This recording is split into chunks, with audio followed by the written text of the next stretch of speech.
You like that Rottweiler? You saw that video? Yeah. Say, nigga, what we gonna do when we find them hoes at the club? Fuck them up, fuck them up, fuck them up, fuck them up, fuck them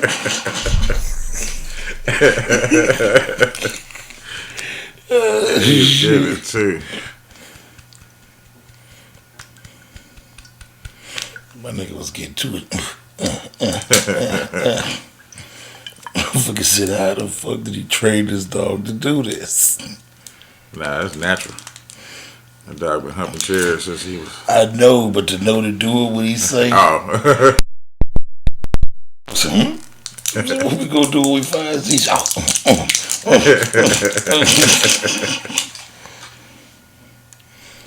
Fuck him up, fuck him up, fuck him up. Damn, it's a nice area, but they got Tent City. I wonder what's up with churches that do their little thing like that. What? They got the two little sides that be up there. It's like that at All Saints. Oh shit. Okay. Whew. Let me know when you ready. Shit, I'm ready to roll. Alright, I'm about to hit the gas. And we just gone. We gone. Welcome back, ladies and gentlemen, to another episode of Under the Influence. Yes, sir. Yes, sir. This is episode 40. This is 40, that 40 ball. Yeah, that 40. That 40 ball, I got 40. Don't nobody want that 40 now. As usual, I'm Big Cass. I'm that guy, PM.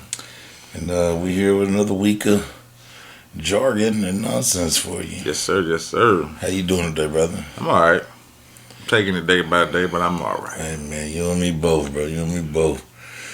Tired and exhausted. That's the one thing I ain't. You ain't tired. You rested, huh? I'm well rested right now. I am not. So if I get a little loopy or something halfway through this motherfucker, don't mind me. Woo. It's gonna be the one to get loopy on too. It's exhausting. It's gonna be the one right here, man. Got some shit? Boy. Got some shit? Yeah, you got any RPs though out anywhere? Cause I ain't got none. No. Okay. One RP. Excuse me. My nigga Jabbar's son just passed. He was one of the kids that got killed at Dewberry Park the other night. Straight up? Mm-hmm. Oh, man. So rest easy, you know. Yeah, rest easy. Shout out to Bar and his family. But outside of that, no RIPs, not that I know of. Okay. Well, we're going to start this one off right. You might have this. I don't know. Let me know. Let me see. The victim could blink and breathe, but not able to vocally respond. Nah, I ain't got that. Oh, shit. I ain't got that. You ain't got that? Not bad, YouTube world. You know something with the big fumble?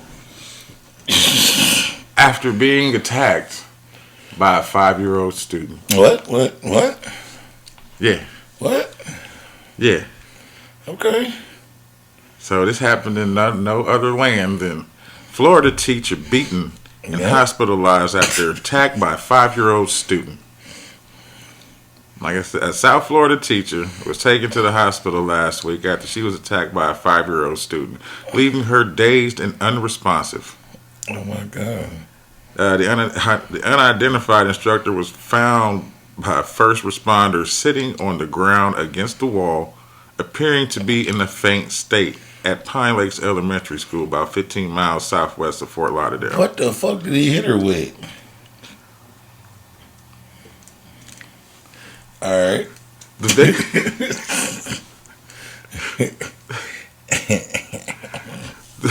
victim was clearly weak and dazed, but she was able to blink and breathe regularly. But at no point was able to vocally respond. Why you gotta be relevant this woman's pain? Or show signs of a response. The troubling incident started when a 5-year-old boy, he was removed from class, he was throwing shit, flipping chairs, he obviously had a behavioral problem. Yeah. They took him, what it says is that he was taken to an empty cool-down room when the attack on the teacher allegedly took place. Okay.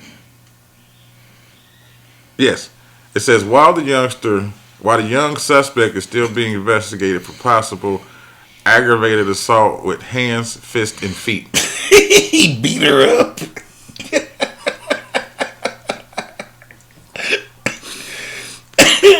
it's unlikely he'll be criminally prosecuted. And here's why. Oh my God. Prosecutors would be hard pressed to show that this 5-year-old had the ability to whoop this road ass adult. No, to distinguish right from wrong.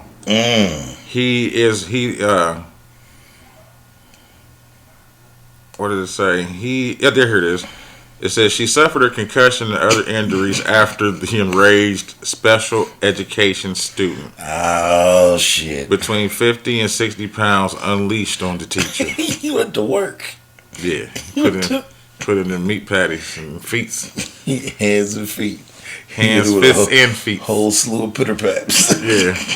Skibbity mops. He had a combination of shit. But he's oh shit. The teacher's in her early 30s or 40s, and so she's 5'4".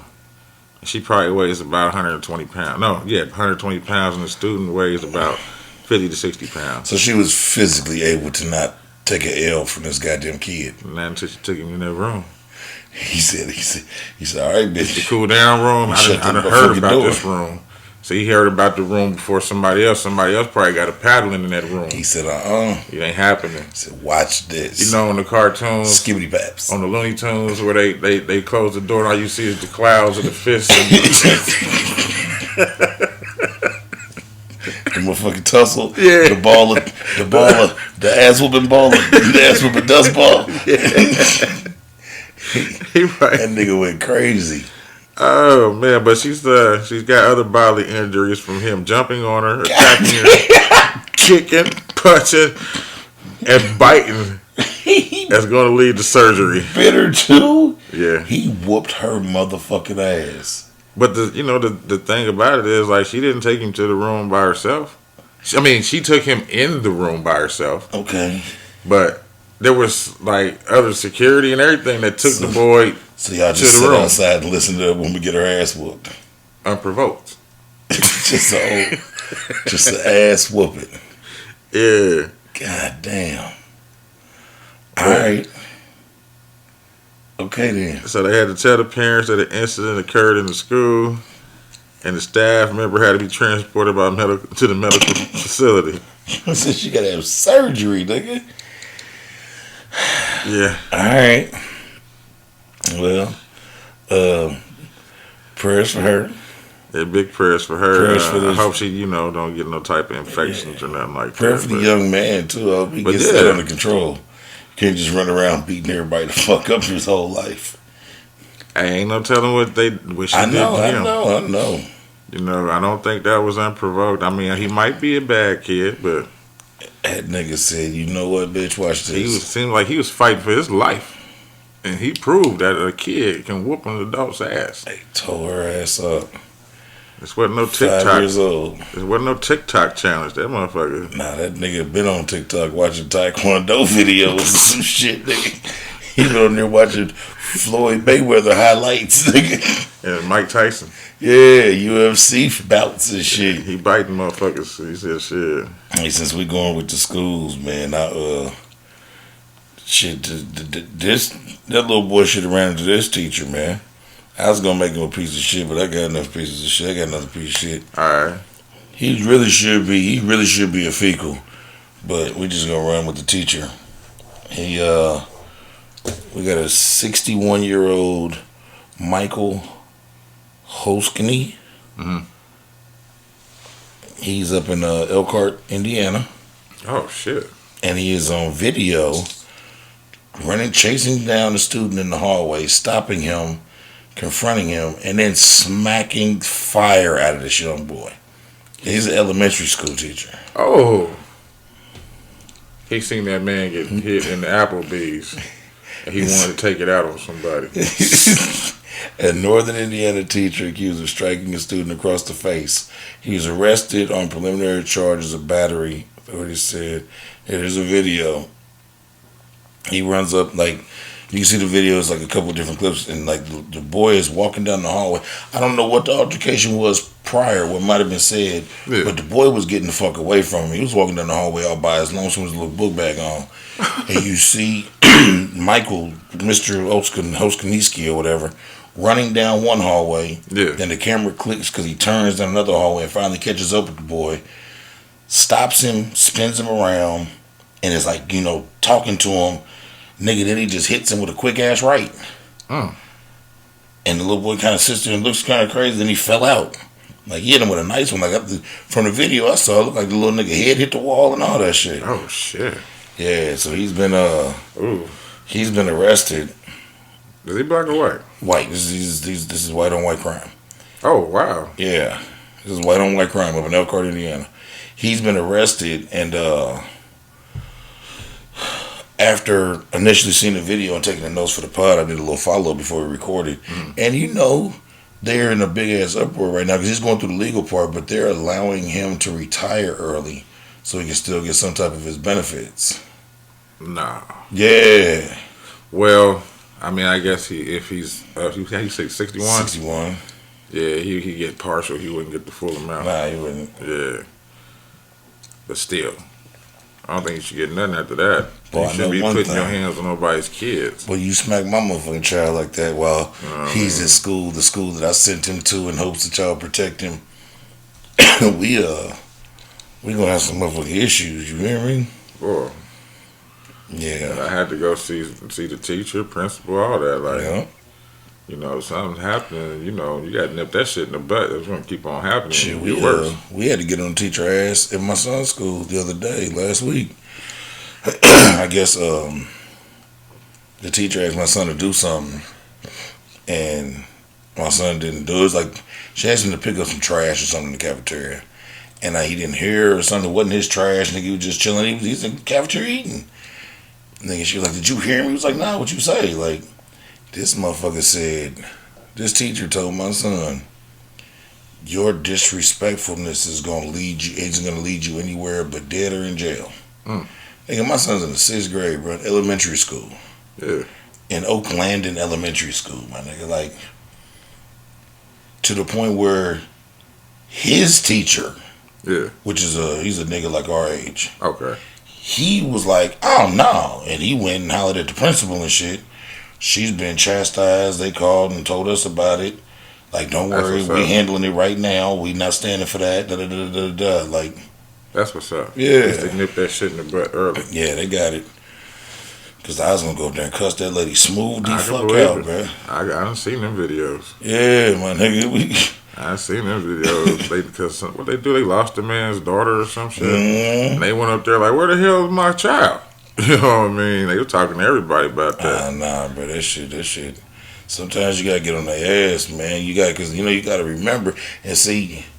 I always be like ready to like kind of give them teachers and shit a little pass. I figure if you spend so much time going to school to be a teacher, you must really want to be involved with have kids. Compassion for them, Sometimes, nigga, some of them is just fucked up. They just come back to be bullies because you can feel it on them. They got an art teacher right now, nigga. He's so trash. They've been trying to get rid of him at that school for so long, and they can't seem to. Union shit or some shit like that. He's so trash, bro. They don't even call when like the kids get kicked out of there. Yeah, like my son got kicked out of the nigga class so many times with shit that he didn't even like do. Yeah. It's always some shit like that. It's another teacher named Mr. Warren who just was like, stop going to art, my nigga. Just come to my classroom. We'll take care of the grading. Like, that's what's up. So he just go to Mr. Warren room and they chop it up about other shit or do whatever. He help him out with math and shit while he in there. That's cool. Yeah. I mean, it's just art. Yeah. Nah, that's the crazy part about the school. You got teachers like that. Then you got teachers like Miss Smith, who's so involved with my son that he runs track now, but track is at a completely different school. Okay. So after school, the bus picks him up and takes him to track. Special activities bus, right? Yeah, but it takes him to Belzer for track. Okay. But he still got basketball practice. So she's so involved and so helpful. She takes, when basketball practice is over, she drives the nigga to Belzer for me. That's what's up. So you can't find a lot of them teachers no more. She bought the nigga some compression pants today to run in the cold. Yeah. That's dope. Cool to the motherfucker. And then you got other teachers who want to tell this young man who's trying to do everything but be in the streets. Yeah, to pick up some trash that ain't his. And he gonna end up in dead or in jail. Because he ain't picking up trash. Yeah. Ignorant bitch. She need to get fired for that shit. He said it was sent out the district. The vice principal said he was working on getting her suspended when I talked to him. Hell yeah. Yeah, fuck her. We staying in town a little bit. You hear about they found that Indian woman, Paris Williamson? On the side of the highway? No. Okay. No. She was found alive. Oh. Yeah, somebody found her in Shelbyville, and oh, that's the lady that was missing? For about a month. Okay. Wow, really? Yeah. She was missing since February 4th. Okay. And it turned out to be my homie Kyle's cousin. Well, damn. You know what I mean? At least that's what he told me, so, you know.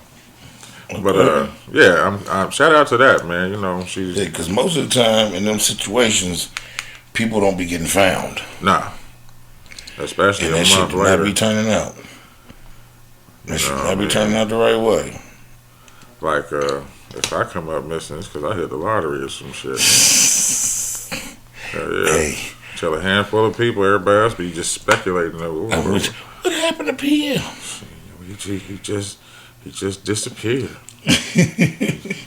I'll be in the underground Nevada tunnels. Hey, you know what though? I'm with you.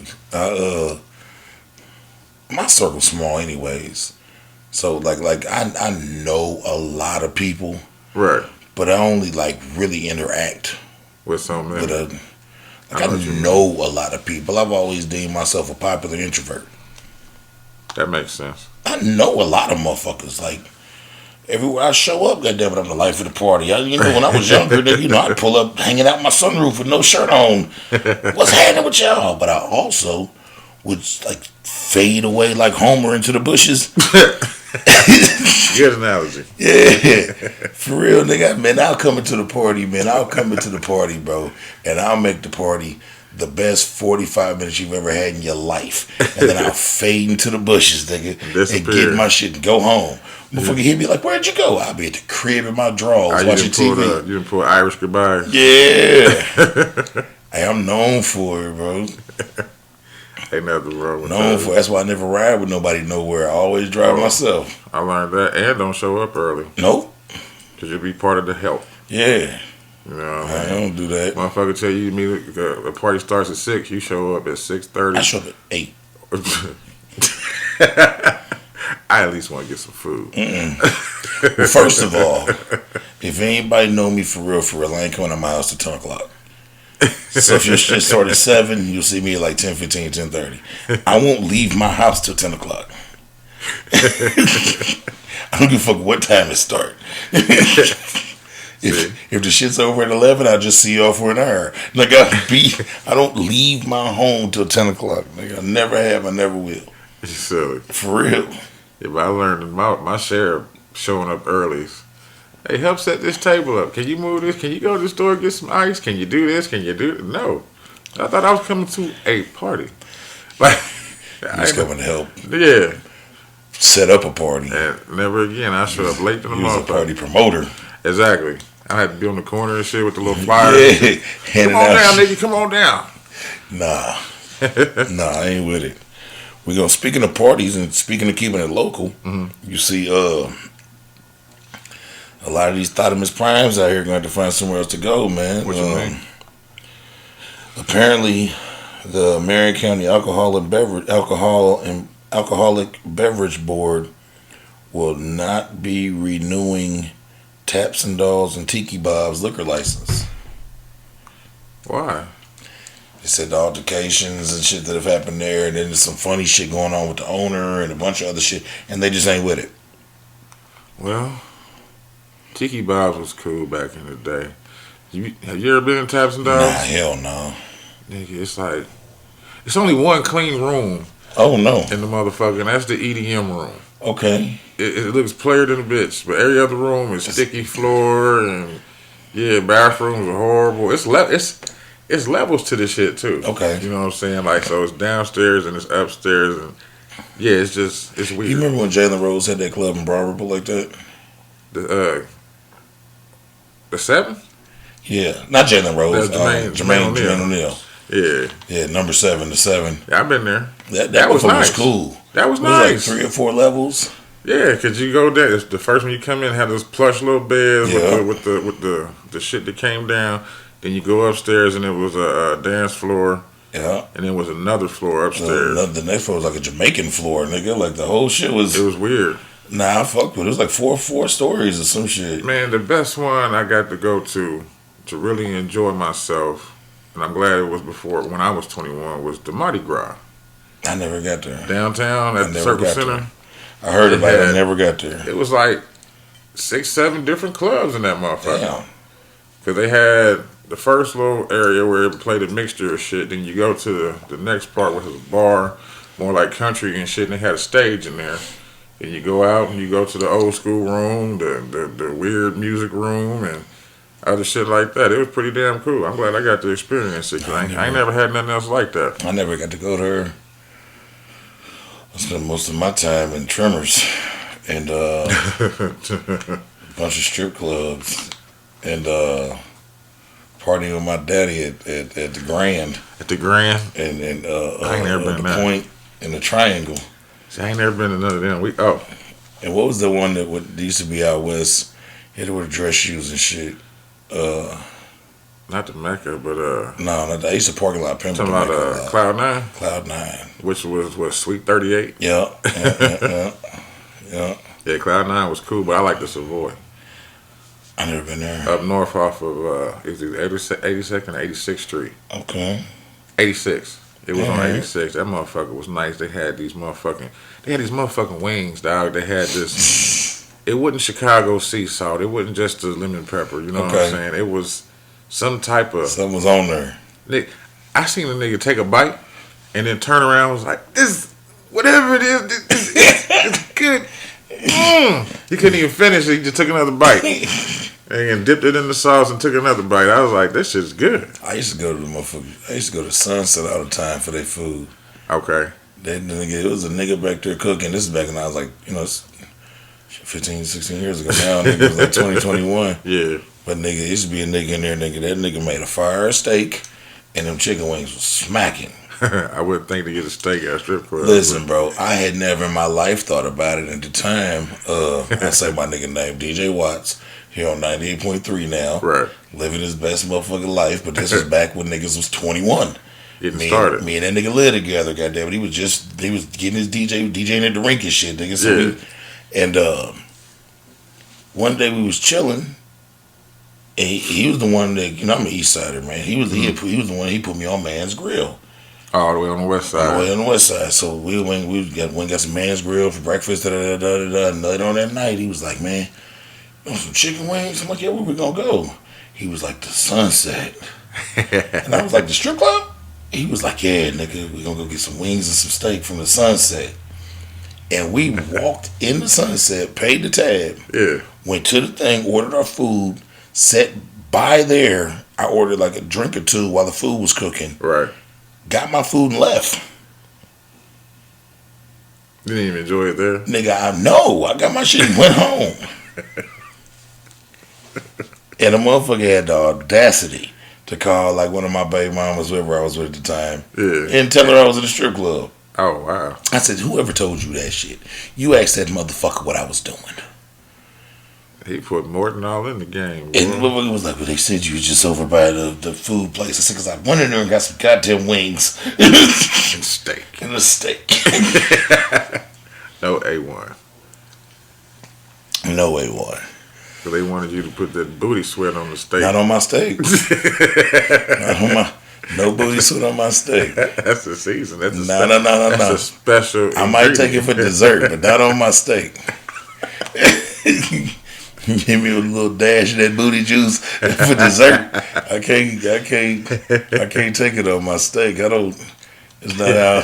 I don't want to dip my chicken wing in that thing. I don't know. Nah, you ever? Hey, I remember one time we was at the Sunset, bro, and I was so low. I think Doe was there. It was one of somebody's bachelor party, and the stripper was having a good time, and I picked the stripper up like on my shoulders, like on some inappropriate shit, and I slipped on something on the floor, and like put the bitch through a table like we was at WWE. Nigga, like I'd let her go, and she hit the table so hard, bro. It was so bad. I gave her all the money I had in my pocket. I said, I'm so sorry. Never in my life would I do this to you on purpose. Not while you at work. Not while you at work. You was entertaining me and all that shit. Yeah, we was having a good time. Put her right through the table, nigga. Oh, man. That shit was rough. And that nigga, that wasn't too long ago. Well, I mean, probably like 5-6 years ago. Right. That wasn't when I was in my 20s, nigga. I was in my 30s when that happened. Shit, I remember we got kicked out on my cousin's bachelor party night. This nigga in the bathroom throwing up. Oh, no. We was having a good time. No. It was a good. I'm glad we left and went to. Cause we left from. It's Pure Passion West. Okay. Yeah. We left from there and went to the Sunset. Because he sobered up by the end. Pure Passion West used to be alright. Yeah. They closed it down. Yeah, it was cool. Pure Passion with the old babes. What it was? The old babes. I think so. Old Babes West. Yeah, I used to spend a lot of time. They used to have Vanessa Del Rio. Yeah. I remember. They used to always announce her on the radio. Yep. She's here. She's here. Come on down. Vanessa Del Rio. I spent a lot of time in that dusty motherfucker around the corner. What?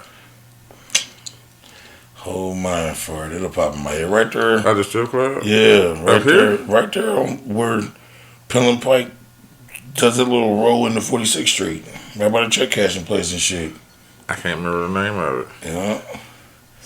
It's like I spent a lot of time in that motherfucker. Only ones I think of is Babes and PT. No, not them. I know. The Herm House. There we go. Yep, the Herm House. They always had that little token, 2 little black girls in there. You know, there was white strip clubs, all the ones you just named, that whole little Penland Pike strip. Yeah. So you'd always have 2, 3 little token black girls in there. And I used to kind of like going in there because if the 2 little token black girls looked like something, I could focus my time on them. Right. You know what I'm saying? Because you go to some of these other ones and there's so many things going on. Too many things. You might lock in on the wrong one. I don't know how this turned into the strip club pod. It just happened. It just happened. It happened. We got no rabbit holes. Yeah, man. You see Nike? Nike is pulling all they shit from Foot Locker. Why is that? They're pulling 90% of they shit out of Foot Locker. So I bet. Well, how? I mean, why? Well, because I was reading into it, and as of late, Nike, well, the last few odd years, Nike has been working more on its direct-to-consumer, like with Nike stores popping up, with the Nike website jumping the way it does. I was surprised they didn't do that a long time ago. And essentially, they're cutting out the middleman. Yeah, I mean, that's what I'm saying. They already big enough. Why not? Yeah, essentially, they're cutting out the middleman. They getting rid of. So they can get all that, but they can throw deals too now. Yeah. Because now we don't have to get you to participate in these deals. Yeah. Because you can just go, you know what I'm saying? Because they're working on the Nike stores, and you know, then like you said, then the Nike website and shit's slapping. Yeah, it is. Yeah. Terribly. I need to go on. I wonder if they still do Nike ID. I need to look into it. I don't know. I just know it's impressive that you can have motherfuckers waiting outside the store already for some shoes. Yeah. You know what I mean? Hey, Nike ID. So before you ever did Nike ID?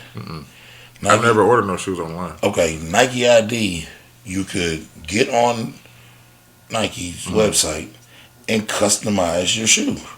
Oh, you can make it your own colors, make it say shit on the tongue, make it used to Bus when he was in the joint. He used to send me colorways, and I would get on Nike ID and like say he wanted some KDs. Right. I would get on Nike ID and I would put together like 5 or 6 different designs with these colorways, with the paint splats here and this, that, third here, and and then I would send them back. Cause I forgot the name of that little gel thing where you can send shit back and forth email through JPay. Okay. At the time. And I would JPay back the designs to him, and then he would send back the one he wanted. And I would do it, and I would order it, and they would come, and it would be literally some one-on-ones from Nike, and he was in the penitentiary with them. Niggas, man, how'd you get those, man? Shit, that's dope. Yeah. I ain't never heard nothing I put like his that. name and shit on the tongue and shit. And See, my only thing is, I think that I would probably get the wrong size, or you know what I mean. yeah. That's the only thing. That's the only reason cause I'm old school. You know what I mean. We came up with trying shit on. So, You know, so I don't even really do it like that. Well, you know, but I say I wouldn't do it with Nike ID, but you know, I'm with it too. You know, my feet is weird, but Amazon. Shout out to Amazon. I love you. Amazon got a thing called Try Before You Buy, Okay. and they'll send you clothes, shoes, all that shit, and you got 7 days to decide if you like it or if you don't. Oh, okay. So if you don't, you just send it back. If They you give don't, you your money but back. they send it to you with the return label in it. Yeah. Packaging, all that. So if you don't like that motherfucker, you just take the return label, stick it back on that bitch, tape it up. Yeah.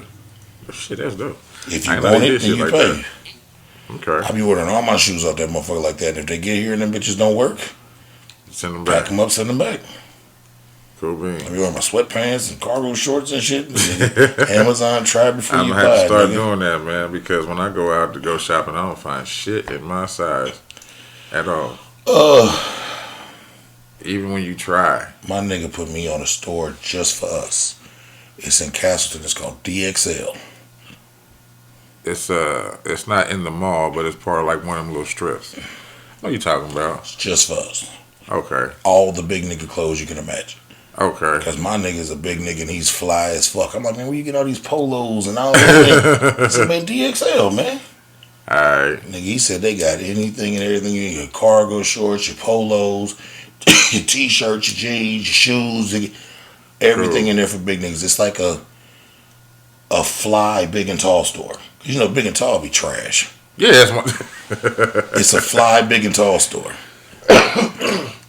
This nigga polo shirts, nigga, like, yeah. Alright, cool. I'm gonna go check them out. Yeah, nah. I went in, when he told me about it, I went up there, I said, oh. That's what's up. Because he was like, nigga, he said he found it, like on some shit you said, trying to buy something last minute. Yeah. You know, you a bigger nigga, man, with a lot of these places, man, you gotta order some shit. Yeah. Because you go into these places, nigga, and they little big and tall section be as big as this goddamn EQ. And You gotta find it. yeah. You just stumble upon it and you're in it. You're like, oh, this is it? Yeah, okay. Well, all right then. Yeah, DXL is in Castleton. Alright. It's worth to go. I'm tired. I don't want them tight ass Levi pants It's worth to go, man. that don't be in my size or they, the regular cut. You ain't never went to the Levi store? Out west? Nope. West Washington? Where at? It's on West Washington, a few blocks west of Hope Road. It's an entire Davis Levi's, bro. It's been there my entire life, longer than that. Huh? I gotta go check It's it on the out. right hand side, bro. You can go in that motherfucker and get any cut, any size, any color, nigga. They all there. All they sell is Levi's. I'm trying to see it. I don't see it. I know where you at. You said Washington Street and Hope. Yep. Go up a And I'm little going bit. west, and there's the old Steak and Shake and the Past sunshine and all that shit. A little bit past that, down there Would it be on the right or the left? If on I'm the going? right. If you're going up Washington, I think I know what you're talking about now. I just never paid attention to that. it's in a little funny looking little strip with about Yeah. 3 other stores. See shit on Washington, I don't pay attention to. Across the street, it's like a car lot, one of the Yeah. Mexican car lot, bro. Davis Levi's. All You right. remember back in the day when I was like 16, 17, I was running the first niggas running around with the big ass butt buckle. Yeah. With the sand and the golden chrome belt buckle, and everybody, I man, where the remember fuck you get that belt buckle from? Davis Levi's, nigga. The belt buckle was like $300, $400, nigga. Jesus. But then, motherfuckers, I stopped wearing it when niggas, like about 2 years later, they started carrying them at the little Chinese shops and shit, little cheaper versions of it. I'm like, you niggas got the knockoff joints, but nigga, nah, Davis Levi's, bro. You can find anything got to do with a Levi, you can get it out there. All right. Cool bean. That's all they carry is Levi's, like cowboy boots, fucking cowboy hats, all the Levi jackets, Levi shoes, nigga. Every single cut ever made, every color, it's just Shit, that's what's up. giant walls of Levi's in that motherfucker. I just want the regular fit. I wear the 501s. I think that's what they are. That's what I prefer. Yeah. I want Those something. are my favorite jeans. that I wear the feels 501s. You know what I mean? You have to look between shit. I wear the 501s. You see, they doing the I Am Legend too. Yeah, and they trying to use This was Will Smith and Michael B. Jordan. Michael B. Jordan. Hey, boy, Michael B. Jordan getting all the looks, man. He should be. He getting all the looks. Pardon me, YouTube. Ain't nothing wrong with that, man. Shit. He getting all the looks, bro. He's not a bad actor. No, he's gotten a lot better. He has. He really has grown into his craft. I appreciate him working on his craft. You can tell he's working on his craft. But I'm kind of interested because if Will Smith is alive and I Am Legend 2, I want to see how. They got to explain this to me. Because when them motherfuckers was trying to bust in that door to get his motherfucking ass, and didn't he like blow it up or some shit? When they got in, he blew the fuck up. Yeah. How is this nigga alive? Now, maybe what they could do, but I don't know because he's older now. They did it with Gemini Man. What? They can do. Have you ever seen Gemini Man? Are you trying to make him look younger? Yeah. Okay. Because you know I'm going with this. Then I'm thinking this is a sandwich movie. They're gonna be flashing back. Yeah, like the shit that happened or occurred during those. Well, how many years was it? 2 or 3? I don't know. Well, it had been some years. But you know they because somebody was like, well, how are they gonna do that? And they left it open ended for a sequel because you know the girl and the baby made it to the little safe place and they did. They had the antidote, which was his blood, right? No, it was the blood from that one that was healing. Yeah, yeah. It was his serum. Yeah. So they left it open ended for it. Right. So I'm wondering because if they do it, but not for him to be alive. That's what. But if they do it as flashbacks. Oh, okay. You know what I'm saying? If they're doing this and then they flash back to Will figuring it out. And then, you know what I'm saying? Because I think he's playing more of a producer role, but they acting like he's going to be in the movie too. So he would have to be in the flashback aspect. Yeah. And Michael B. Jordan would have to be like that baby or some shit. Or he had to be in somebody that he came across that he thought was not human. I mean, not in that city. Like, because she was there. And her daughter. You know what I'm saying? So, if we were trying to run off this island, why the fuck are we still here? Yeah. It's been some years. You know what I'm saying? So yeah, who knows? But I like what Will's doing right now, man. He's in his producer bag and he's getting it on. Because Bel Air is hard. Have you had a chance to watch it? I ain't watched it yet. Oh man, please do. They were talking about the Aunt Viv. Yeah. So what is she? Is she dark, light skinned, or they gave her in between? She's brownish. Yeah, see, they gave her in between. Yeah, they gave her in between. But she's not super light or nothing like that. But she's not super dark either. So yeah, I like the way they casted it. They casted everything opposite of like Uncle Phil's not fat. Right, I saw that. Yeah, he's clean cut. Like, what is he? He's a frat. Yeah, he's like a legacy or something like that. But he's a DA, which. I believe that's what Uncle Phil was in the show, and he ended up being a judge. Yeah. So he's like on the same path. Okay. But he's fly. Carlton is a piece of shit. Will's casted right. Ashley's not light skinned. Well, no, Ashley was never light skinned, but Hillary's not light skinned. Okay. Hillary is Coco Jones. She's like an up and coming singer. She used to be on Disney and shit. This person, yeah. Yeah, she's So did they have Ashley too? Yeah, Ashley's there. And then Jeffrey. And Jeffrey is that nigga. Okay. Jeffrey is not a motherfucking butler. He's not? Jeffrey is as he introduces himself in episode 1, Jeffrey is a house manager. And Jeffrey gets it on. Niggas is coming up dead and all types of shit. I can believe it. Because Jeffrey wasn't no motherfucking punk on the show either. Hey, and he ain't no butler on this motherfucker like him and nigga house manager. You don't see Jeffrey doing anything in that bitch but directing motherfuckers what to do. Jeffrey is like he telling the maids and shit and everybody else what to do. Jeffrey is the house manager, nigga. Like, and he's like Uncle Phil's like right hand man. Like at the end of the night, them niggas sit down and drink scotch and play pool and talk about the situations of the day. That's what's up. Yeah, like one episode, goddamn it, Will coming in, motherfucker, all worried and scared about some shit, and Jeffrey's like, yeah, dude's name is Deontay or whatever, right? Like, that's what you're talking about? Like, somebody's like, Will, just go play basketball and go to school, man. I got you. And like 2 days later, motherfucker, you're like, man, you heard Deontay's dead?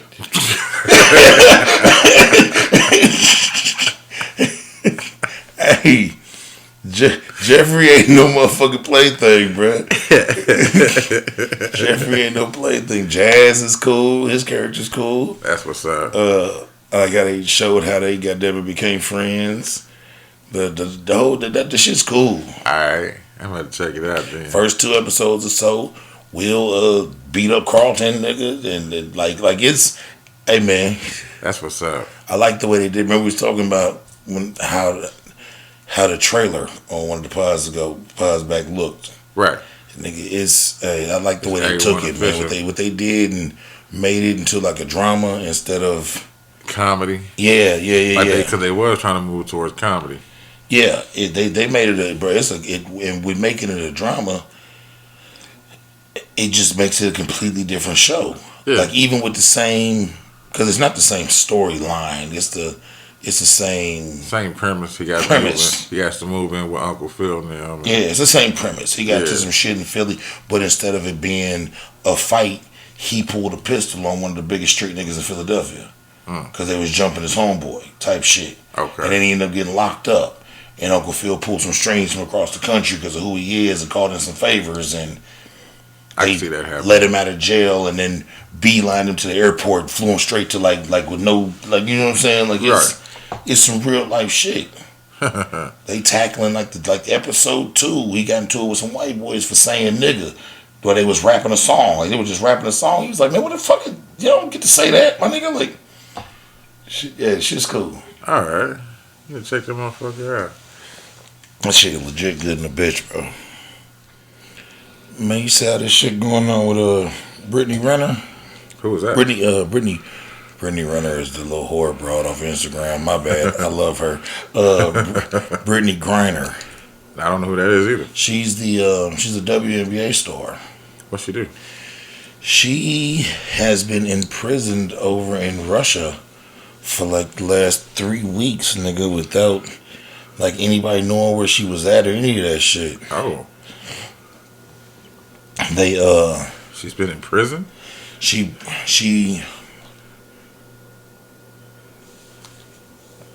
my bad, y'all. I took an alcohol break. She got caught with vapes Oh. with THC in them. Yeah.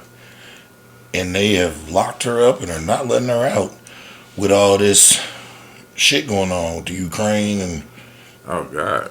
and she has been imprisoned over there, bro. She is a WNBA champion or MVP former. She still plays for the WNBA. Right. And on her off seasons, she plays over in Russia because the WNBA, you know, they don't make a bunch of money in WNBA. I think her WNBA yearly salary is like $277,000 or some shit like that, and Russia be paying her like 1 point some odd million a year to come over and play. So she plays in her off season. Hell yeah, I would too. Yeah, it says 1 point something million. WNBA star and Olympic champion Brittany Griner has been arrested on drug smuggling charges. According to Russian Federal Customs Service officials detained Brittany after finding vape cartridges containing hashish oil in her luggage. Yeah, bro. She's sad day for the black woman. yeah, and she's like they just released like a picture of her holding up a sign with her name and shit, like on some real hostage shit, bro.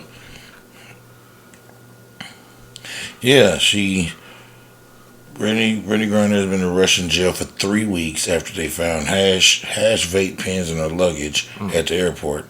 The WNBA pays her just $227,000 annually. Russia paid her nearly $1 million to play. She's facing 10 years in prison over there. Damn.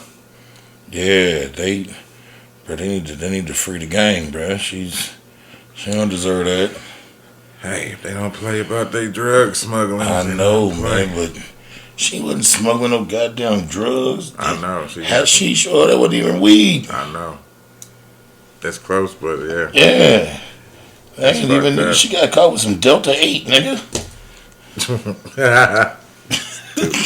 For real. I know. And while we over across seas in Europe, man. Oh shit. I got this Mr. Tom Mansfield, 29. He's a Brit, and he's also a personal trainer. He bought a 100-gram bag of caffeine powder. You ever heard of this shit? Caffeine powder? Mm-hmm. Okay. All right, so I have it. But... he got his measurements wrong, and he ingested 5 grams, which is the equivalent to 200 cups of coffee. Lost his fucking mind. He died of a caffeine overdose. Oh shit. He died? Yeah. Of a fucking caffeine overdose. All because he got his shit wrong, his measurements wrong. God damn. But you had to have looked at the whatever utensil you was using to see that you had more than enough if you've been doing this shit for a while. Was it his first little experimentation with the shit? They didn't say that. They just said he got his measurements wrong. He's a personal trainer as well. Ah, he's tripping. You know what I mean? And they said, because I know you talked about it before. You got to get your caffeine so you can get in there and yeah. workout. I take my pre-workout, and like I told you before, with my caffeine issues, if I don't have my caffeine, I get headaches and shit. Right. A lot of people keep a steady balance of caffeine in their diet because the function and shit. Because I'm also on some real shit. Caffeine's a drug. Hell yeah. It's like sugar and anything else if you use it too much. And the weird part is, if you do caffeine the right way, you get like a high. Right. But the thing about it is, in like the regular world setting, we got so many other things going on. You can't concentrate on the stimulant that it gives you. Mm-hmm. But like I remember being in jail and not having anything else. So the caffeine stimulant was like whoa, like oh shit, bucko. Is that why they smoke the shit too? Do they? Yeah. You remember on the first 60 days in? Yeah, you're right. They were smoking the caffeine extract in the papers and shit. You're right.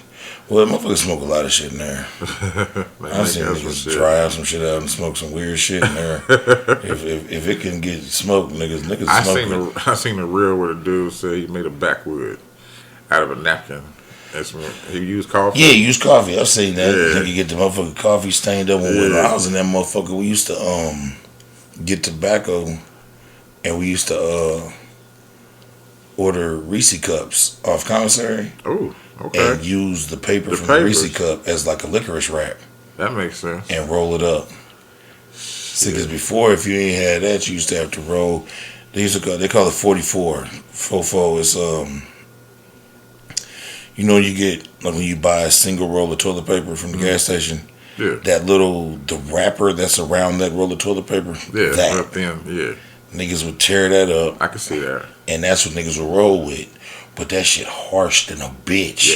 Yeah, I can that see shit that is too. Nigga, anything you do. So you had dying in the shit too. Yeah, harsh than a bitch. So if you could, and you can get that motherfucking the licorice wrap, you lick the peanut butter and shit off and get a little wet. Yeah.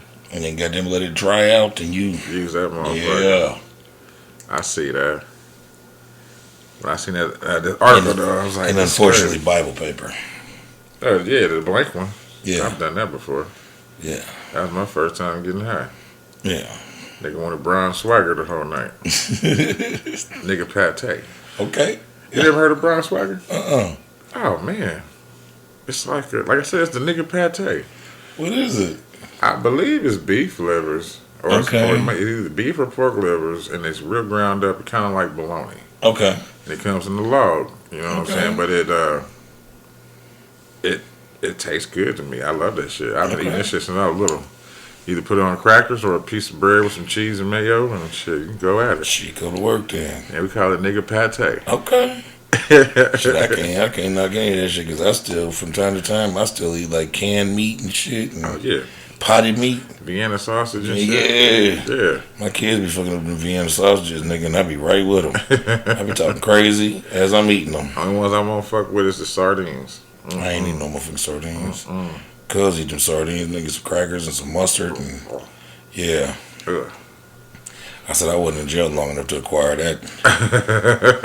I'm assuming you got to acquire that shit after a while of being in that Or bitch. being around motherfuckers from the islands too. Like, Yeah, they love that shit. Ugh. Yeah, they do a whole bunch of shit with fish. Yes. Yeah, I know. With the head still on. I know. and I can't do that shit. I don't even like fish with bones in it and shit, bro. Right. Like Shit.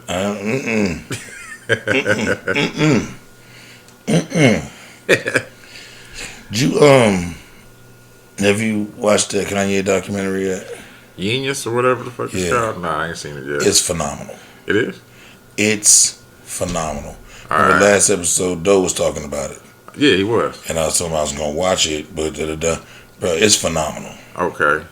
Listen, man, for the motherfucker to have the foresight to understand he was gonna be somebody to the point where he had one of his guys filming from 1998 till now, with some year gaps in between where they kind of fell out and shit wasn't. But like even in them gaps and shit, like Buddy was still like filming his mama and shit like that. Like the nigga that filmed the documentary, his name is Cootie. Okay. And he directed the Through the Wire video. Oh shit. He it's another nigga named Cheek that they met that directed. Those two directed Through the Wire and Jesus Walks, and it's a bunch of bro. It's to see. You know, we got our issues with the more recent Kanye with his political shit and this and third, but like he's famous and got money and don't got shit to do. But you know, to see him talking about that shit in 2000 and so much of this shit came to life, the shit that he was talking about, to see some of these struggles, to see how much like they didn't believe in the nigga as a rapper, to see like the nigga stand on the desk and perform the shit, to see like the nigga Rockefeller and them not opening the budget to him for him to do his albums, and to see him like piggybacking, like going to do beats for a nigga and then conning that nigga into letting them get a few hours of studio time. Oh, okay, I see what you're saying. You know what I'm saying? Like one thing, he went to Pharrell's studio and told him that Pharrell had told him he could get some studio time, but didn't tell his studio. So the studio was like, So while he's doing that, he hears Ludacris is in the back. He goes back there because he did Move Bitch or something for Ludacris. So they had a relationship. Right. He went back there and got a feature from Ludacris on one of the songs on the first album, and like borrowed some studio time to do some shit. Bro, the shit is great. It's 3 parts and it's fire. Right. See, I know he had a link to Ludacris because Ludacris is from Chicago, but Shauna, she came out of Infamous Syndicate. Yeah. And that's the first time I've heard Kanye rap. It was on Infamous Syndicate album. Okay. And nobody knew who he was. They was calling him Kane. They was calling him Kane and shit. Because we did it. Because I didn't know how to say that. You know what I'm saying? We even like with the relationship with him and Mos Def and Talib Kweli and all these niggas, and his battle to try and get signed to someone. He's supposed to get signed to Ruckus, and he's supposed to get signed to Loud, and he was supposed to get signed to Rockefeller, and all this, and all the time he was just beats fought by hire and man. And the shit was the shit. So, but like I said, man, dude been filming the whole rip, and like I said, they feel it's like a 6-year gap, like where like when he got married to kind of Kim, and that they weren't talking, but but it shows him getting weird. Yeah. They show it. It's all in there. They got the clips. They pieced it all together really good. And then but dude, it was so cool with everybody. Like, I think he was filming some shit for Common a couple years back. Yeah. And Kanye was there, and they linked back up, and they started. So it's all together. And he like, man, you know, when I finally got with him, I showed him what I've been working on with this documentary for all these years and and the whole. And I said all that to say, them niggas thugged it through. The cootie nigga and the cheek nigga. Oh yeah, and that was like one of the things, like the Through the Wire video. The cheek nigga worked at MTV. Right. So he was like sneaking Kanye and them into MTV and using their equipment in the middle of the night to piece together the Through the Wire video. Bro, the shit's fire. It's really good, bro. That's it's 3 parts. It's really good. I might check it out. Nah. You, bro, check it out. All like, right. even if you, it almost will make you like the nigga again. You feel me? Right. Because you got to remember, bro, we just developed our issues with Kanye over the last 2 or 3 years. Yeah. The nigga has been a staple in our lives since 2000. Yeah, I seen it coming when he jumped on stage. I know. The Taylor Swift shit. I know, yeah. But you know, nigga been a staple in our lives for 22 years. Yeah. And the last 3 have been rough. Last 5 Hella rough. have been rough. since Trump got elected, the last 5 have been rough. So this nigga got 18 years that you forgot all about. And when you watch that shit, you like, damn. Yeah. And just watching the passion, especially with you being a music nigga, watching the passion and the shit, the drive, and the shit he going through. You really see him developing all this shit that came into fruition because he pushed it. And then all the shit with him and his mama. It's so much footage of him and his mama. I can believe that. Because the nigga was always filming. Mm-hmm. Like he has it on camera the first time he took the nigga to meet his mama. Damn. And she met him and they got introduced, and to have film down the road where him and Kanye wasn't even rocking together, and Kanye mama was calling dude over to film shit in her life like that was going on. And that's what's up. Yeah, but with all that being said, it came out that it was broke that Netflix ended up giving Dude Cootie and Cheeky, which is the 2 niggas that put the documentary together, right, $30 million for that footage. Shit, right on. Right on. Yeah. That's a lottery ticket waiting to happen. Yeah. Shit. Yeah. Hey, nah, but I can't speak highly enough about that documentary, bro. And like, I'm not the biggest Kanye fan. Right. As far as rapping, as far as later shit. Yeah, earlier shit I was, you know what I'm saying, high school dropout. College dropout. Yeah, college dropout. It's one of my favorite albums. But see, I think that's where he lost me. That's where I fuck with it, like, cause I like all that melodic shit. It was some things on there, but I wasn't fucking with the whole album like that. But I never bought a Kanye album anyway. Shit, I don't think I was buying albums back then either. I was getting with the barbershop, but the 808 barber, like all that melodic shit I was with it. But like College Dropout, that was my shit. Yeah, that first one was hard. Then you forgot, nigga, to see Jamie Foxx in the studio. Yeah. Coming up with the hook for Slow Jams with Twista. Mm-hmm. Oh, you talking about? Yeah, she said she wants some Marvin Gaye. Yeah. Some Luther Vandross. That's the light-skinned friend, look like Michael Jackson. Like Michael Jackson got that song. Yeah. Jamie ended up on that hook because Jamie had a studio in his house and he was borrowing studio time. That's what's up. And so Jamie like, I can sing that. And they got nigga the whole shit, like Jamie just riffing and coming up with shit and figuring out what's gonna work. Man, there's footage of all that shit, bro. That's what's up. Hey, this shit's dope. I had to check that out. This shit's really dope. Cause it was pretty cool when what was it? It was Jay-Z's. It was the Black. The Black album tour. Yeah, that had the whole the documentary. Yeah, and you see him in the studio with Jay-Z and shit. So I think they showed that dude that you talking about. He was probably there recording too. Yeah, he should have been. Yeah, nah, man, it's really. But you don't pay attention to it back then because you don't know about them people. It's worth to watch, bro. It's really worth to watch. Hell yeah. Pardon me. That wasn't for the mic. That wasn't supposed to be on the mic, baby. But it made it. It wasn't supposed to be on the mic, baby. Shit, you hear about them that truck in Denver? No. Yeah, man, someone stole a box of human heads. What? That was for medical research from a truck, What? a company truck in Denver. What? Yeah. What? I went to the wrong place. Hold on.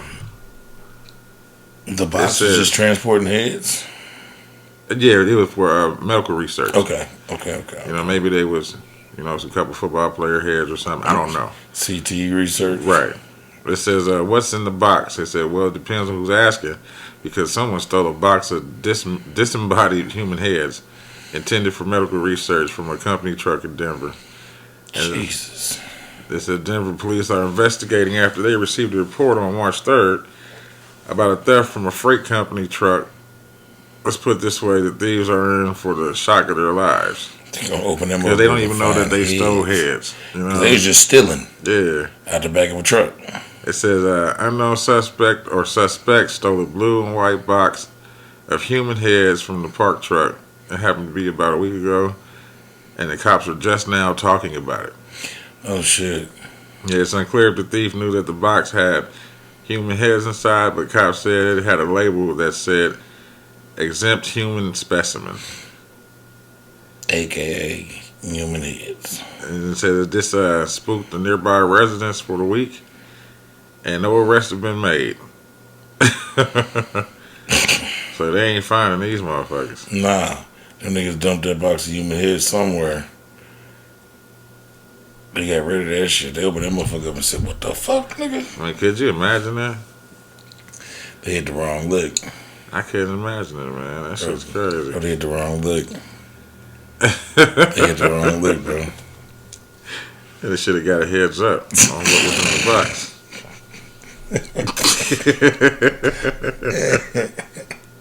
You should have stayed ahead of the game. Hell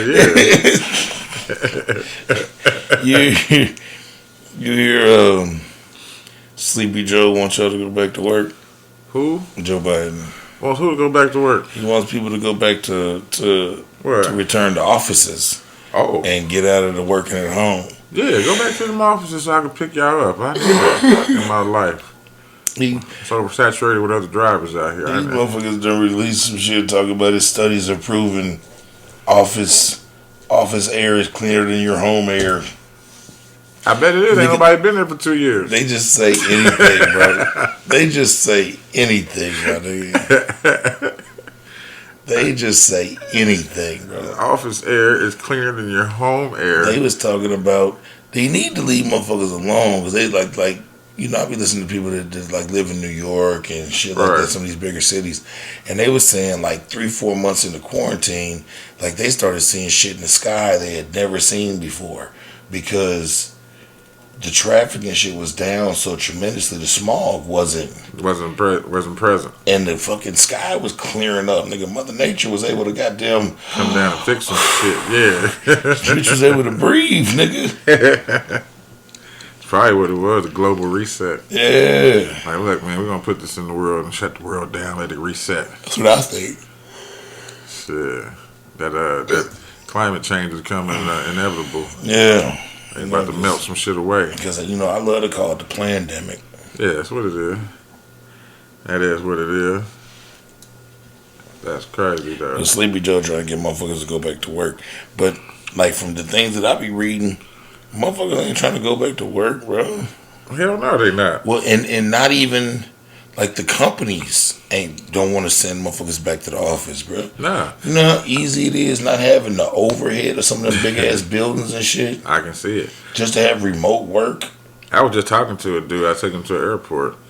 And he's like, yeah, I just started this job about a month ago. I was like, you leaving already? You got vacation time? He was like, no, I work remotely. Yeah, do whatever I want to. Oh, all right, whatever. Yeah. So, you got to think, like, bro, say we got a business, right?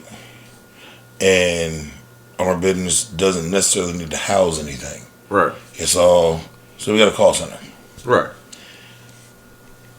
One of them office buildings, bro, $2,000, $3,000, $4,000 a month. Now we don't need that. We don't need that no more, so let's get rid of it.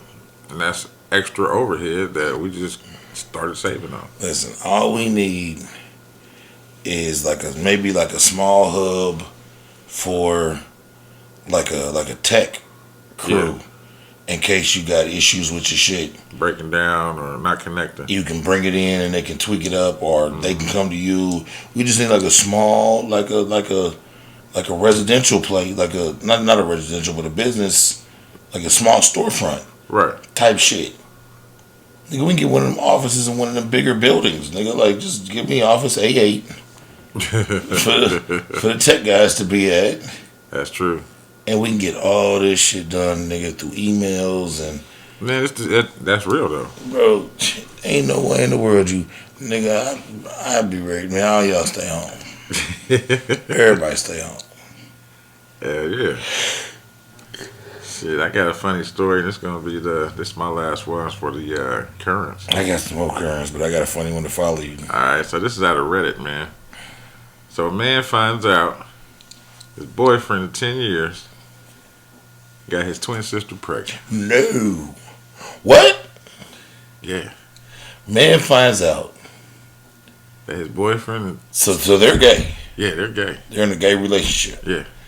And his gay partner got his twin sister pregnant. So Buddy's really bisexual. If that. Okay. I'm saying if that because the story. This is why I brought the story up first of all. I'm listening. Let me hear all the facts before I. These motherfuckers, they've known each other for 15 years. Okay. And I guess they started going together when they was 8 and 9. What? Like the boyfriend's older. What type of Utah shit is this? I don't know. They never said where they was from. They from Utah. It says the parents allowed it and supported it. Yeah, they from Utah. You know what I'm saying? Or some backwoods, the hills of Kentucky. The sister, you know, of the 8-year-old boy, which is his twin. His twin, so she's his 8-year-old twin sister. She was getting jealous of the other boy because, you know, they twins. So yeah, they wanted to spend time together and all that shit. So she was, you know, how girls act when they like somebody and act like they don't like them and shit. And, you know, and always antagonizing them, fighting with them, arguing. Then they ended up together at the ages of, she was 18 and he was 19. The boy and the sister? The boy and the sister, yeah. Okay. You know what I'm saying?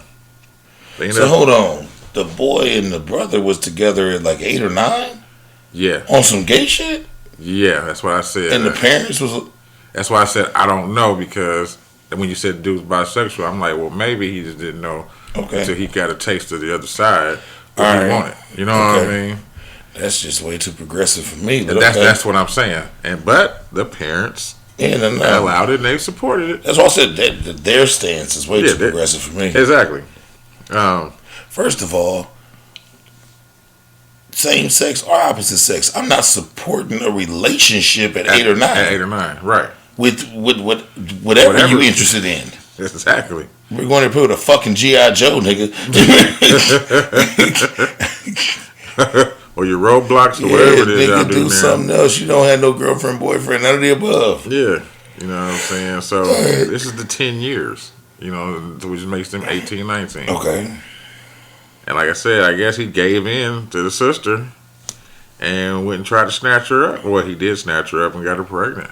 And how dude found out was he kept getting these text messages, and he kept saying that it was the driving school, because he worked for a driving school. Okay. He said they wanted him to pick up an extra class or a client or whatever. It was all the time. But no, he said, but this particular time it was a Saturday. Like, y'all don't do this shit on Saturday. When y'all start doing that, you know what I'm saying? So he checked the phone as he would, and he seen that it was his sister. It was his sister, and shit. And that's the little running meme. You ever seen when like niggas be saving bro's name was Pizza Hut and Papa John's? Yeah. It's one little meme where she wake the nigga up like, why is Papa John's calling you at 3 a.m.? Nigga like.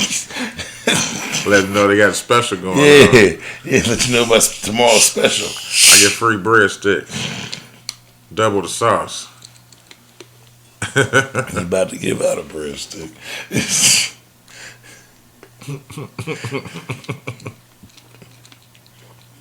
But yeah, I read that shit and I was like, that's horrible.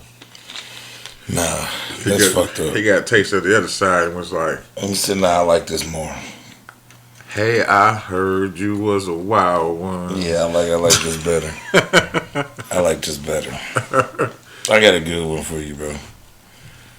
McDonald's is being sued. McDonald's? Mm-hmm. What they done did now? I want to sue McDonald's. They are being sued by the company that makes their ice cream machine. Oh, because it's never working. And the company calls bullshit. Because we make a good product. They're being sued for $900 million. Yeah. Yeah. Yes, they ought to be. Sue the shit out of McDonald's. Yeah. Own them. They got 900. This is a billion served. They should have went for $1 billion. All right. A Delaware-based company responsible for the device that repairs the ice cream machines has filed legal actions against the company on Tuesday. Kitch, Kytch, that's the name of the company. Okay. Is suing for $900 million in a new lawsuit. Kitch processed the paperwork for the lawsuit in Delaware federal court. McDonald allegedly making derogatory remarks through false advertisement. Ooh. A 133-page court filing breaks down Koch's claims. It states Koch brings this action to set the record straight, to vindicate the company's rights under civil law. Basically, they pissed off because, bitch, we fix these motherfuckers and make them the right way, and y'all doing some weird shit. Y'all fucking them up. And y'all making my name bad. Mm-hmm. Like every motherfuckers know we got the contract with y'all. And so every time everybody make these jokes about the goddamn ice cream machine being broke, we got to fill it. We got to fill it. So they suing him for $900 million for being on that bullshit with the ice cream machine. Now I worked at McDonald's. I know what it's all about. What happens is, have you ever been there? You ever worked in there? No. I never got a chance to. I never got through the process. The ice cream machine is it's a lot of parts. It's more parts than anything else in the spot. Yeah. And you got to take it apart and clean it regularly. Well, a lot of times motherfuckers take it apart and clean it. They don't put it back together right. And so it's broke. Well, not even put it back together right. We're just done for the day with ice cream. Because at the end of the night, nigga got to take that motherfucker back apart and wash all the pieces. It's a long process. Ooh. So I'll just take this bitch apart at 3 o'clock in the afternoon, wash it, put all the shit where it's supposed to go. We're just done with ice cream for the day. So it's broke. It's down. It's out. Hey, and that's for the Sundays. Yeah, McFlurries. They all come from the same place. Oh yeah, and I think they got some like the Frappuccino shits that do that. Well, you know, when I worked there, I didn't. Okay. Yeah, I worked there when I was 15, 16 years old. I worked in one of Washington Square. In the mall. Yeah, and we had the cones, we had the McFlurries. Yeah, and that's all we had at the time: cones, McFlurries, and Sundays. My best McFlurry was a Heath McFlurry, and they got rid of it. The Heath McFlurry was fire. Man, I love that shit. The way that, because I didn't like the M&M one. No. The Oreo one was cool. Oreo was cool. Butterfinger was alright. That Heath McFlurry, and I don't even like Heath bars, but that Heath McFlurry. I tell you who had the best one before they stopped was Hardee's. They had a Heath shake. I ain't even know about that. They had it for the longest, and then it just. I just be fucking with the Frosty from. No. You said Hardee's. Hardee's. I be fucking with the Frosty from Wendy's. Oh, the Wendy's Frosty, that's cool. I don't like that vanilla Frosty shit, but that's my shit. The vanilla Frosty. Nah, I'm an original. The chocolate type of guy. Dip my fries in my Frosty. Yeah, I don't know. I be seeing people do that shit all the time. I don't fuck with it. That's the shit. I've heard. I've never tried it. I've heard it's the way to go. Yeah. Oh, I forgot all about that, man. I got we're talking about Netflix documentaries. It's one called The Worst Roommate. You gotta check that shit out. I saw that. I didn't think about looking at it's it. It's like a 5-part thing about just like some terrible shit that has happened to people with ending up with a roommate. Okay. Yeah, like one dude's so trash, he got 2 parts out of a 5-part series. Damn. He got 1 and 2, nigga. That's how terrible he is, nigga. He's in New York. Is he cheap? Oh, bro, he's a serial squatter. Hold up. He got roommates. Do he got 2 roommates or is just 1? At some point in time, he has 2, and he has 1. And All right, what a dude I'm thinking about. He had 2 roommates. He lucked up. Somebody gave him their grandparents. Or, no. This nigga has never had it. He just moves in and takes over people's cribs. Okay. And he knows all the squatter laws and. Oh, that's dope. No. That's kind of dope. No. This nigga's different. Oh, this nigga's different. He Skid Row different? Yeah, and it's this one old lady, nigga. She was killing niggas left and right. Oh. She was fucked up, bro. Oh, old ass woman, nigga, was running like a fake Airbnb. No, like a fake retirement home place, and was killing motherfuckers, bro. You gotta watch this. It's called what? Bad Roommates. Worst roommates, worst roommates ever, or some shit like that. Tonight. Yeah, bro, it's 5 parts, my nigga. You got to watch this shit. The one old bitch is so goddamn. She's so fucked up. Yeah, she's so fucked up. Then you know who Ryan Coogler is? Ryan Coogler? Yeah, Coogler. He's the director of Black Panther and a bunch of other shit. Black dude, man. He's I know he's the director of Black Panther and a bunch of other movies. Right. He's the director of Creed 2. I didn't know Creed that. 1 and 2. Alright. Like him and Michael B. Jordan was rocking. Okay. Yeah, he's the director of Fruitvale Station too, with Michael B. Jordan. You ever heard of that movie? Mm-mm. It's a good movie. I'm gonna check it out. It's about a young man in Oakland, California that gets killed unjustly on the train, the BART, by one of the security guards there. It was big news in the early 2000s. Like, these niggas just murdered. Yeah. And they did a whole movie on it called Fruitvale Station. Okay. And Michael B. Jordan is he's the main dude. He's the main character. And it was Ryan Coogler's first directorial debut. Okay. And so that's why their little story is so dope, because they go from that to fucking Black Panther. Right. One of the biggest grossing movies of all time. Right. But with that being said, man, Ryan Coogler, with all his motherfucking success, ended up being basically arrested or detained for being mistakenly identified as a bank robber. Where at? In L.A.? Bro, hold on. Yeah, he made his directorial debut in 2013 with that movie. Fruitvale Station. Yeah.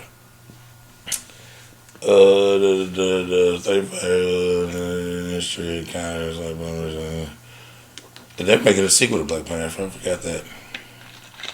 Oh yeah. Yeah. He was mistaken for a bank robber after he walked into Bank America branch in the city of Atlanta and handed the bank teller a note filled out withdrawal sheet that read, "I would like to withdraw $12,000 from my checking account."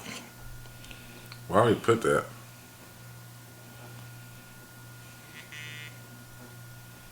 Oh, the note said he had a withdrawal sheet. Yeah. And a note that said, "I would like to withdraw $12,000 from my checking account. Here's my account. Please do the money count somewhere else. I'd like to be discreet." Oh. Basically, he didn't want the goddamn robbers to see him pulling $12,000 out of his bank account. Right. He said the award-winning film director sincerely thought he was being polite and discreet and not drawing attention to himself because of his Hollywood stature, but instead his unusual requests and incognito appearance behind a hat and sunglasses and a Oh, face mask. shit. That's the world. That's the world, but The face mask triggered the bank's empty theft regulations. Therefore, the bank staff called the police. He was detained along with 2 people who were waiting with him in a nearby SUV because he's rich and famous and he's got. but how it looks. But I mean, they outside chilling. They didn't know nothing about them. But he come in looking like spy versus spy. Everybody coming there looking like spy versus spy. But hold on, he gives you a note with a note. He gives you a note with a filled out withdrawal form with his ID and his bank account information. He didn't just hand you a note. He handed you all the proper shit and his ID. But why couldn't he just tell her, hey, can you do this to the side? Or meet with the manager. Well, yeah, he might have been able to do that. Because you're going to withdraw a large amount of money and you know motherfuckers is going to be looking. Well, no, I wouldn't have met with the manager either then, because then if you meet with the manager, you look like you. That's what he said. Just do the count somewhere else. But that probably threw her off. I'm thinking from the side of the woman. That's why she did it. Once the cops realized who Kluger was, they unhanded him and chalked the entire ordeal up to a simple misunderstanding with the bank teller. Nevertheless, Kluger was so appalled by the detainment. Oh, he was detained, okay. Yeah, that he asked the badge numbers of each officers that were involved in the apprehension, but at this point, he just wants the unfortunate event to be behind him. Push that behind you. Yeah. I mean, I'm which way on this one? Said the situation should have never happened, Google says. However, Bank of America worked with me and addressed it to my satisfaction, and we have moved on. So Bank of America did they did their due diligence. I'm just saying, like, you don't want to be noticed. Call ahead.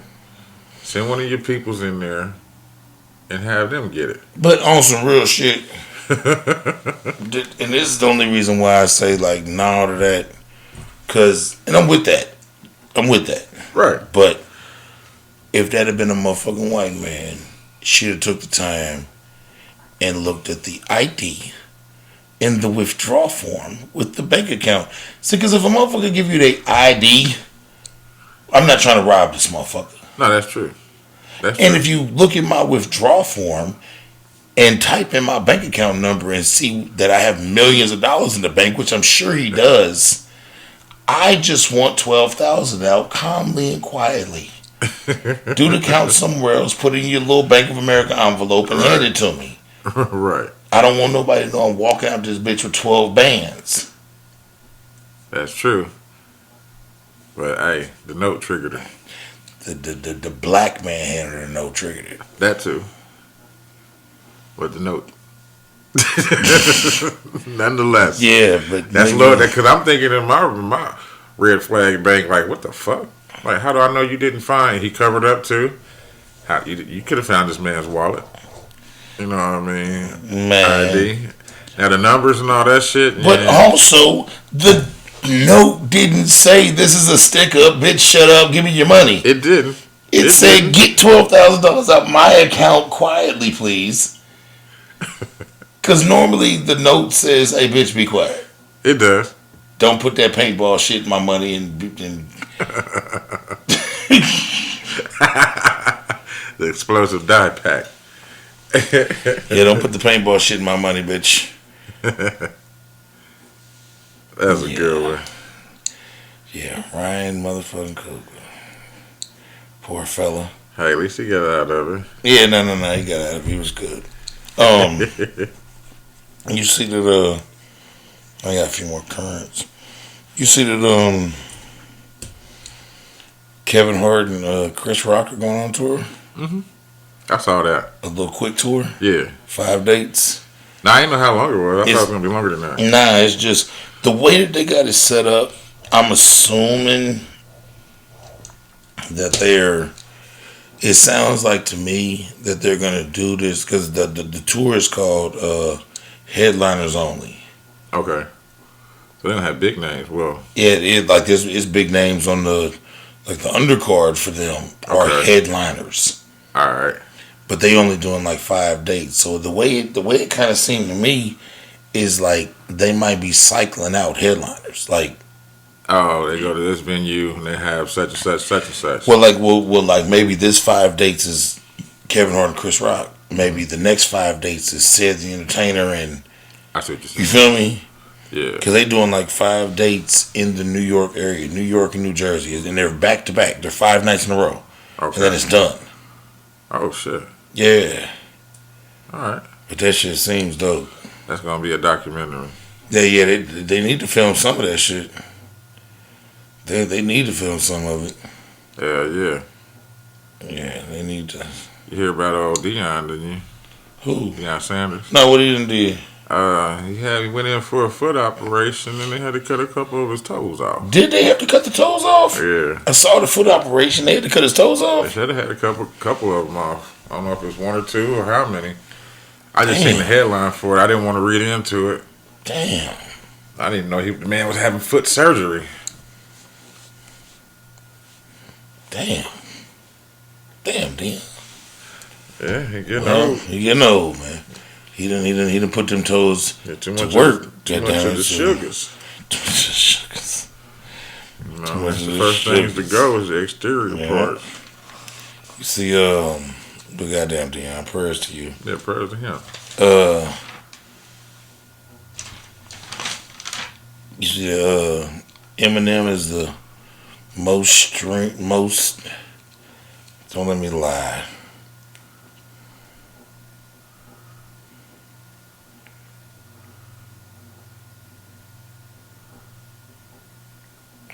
He is the highest awarded musician For what?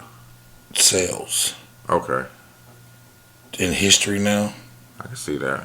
After the Super Bowl, It went back up. it went back up. Wow.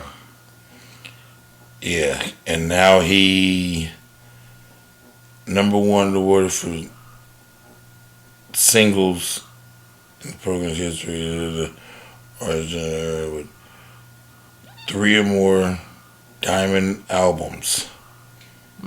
Yeah, Eminem's combined 6 RIAA Diamond Awards.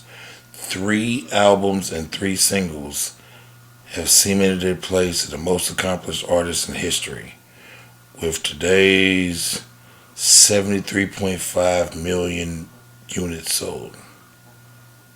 Huh.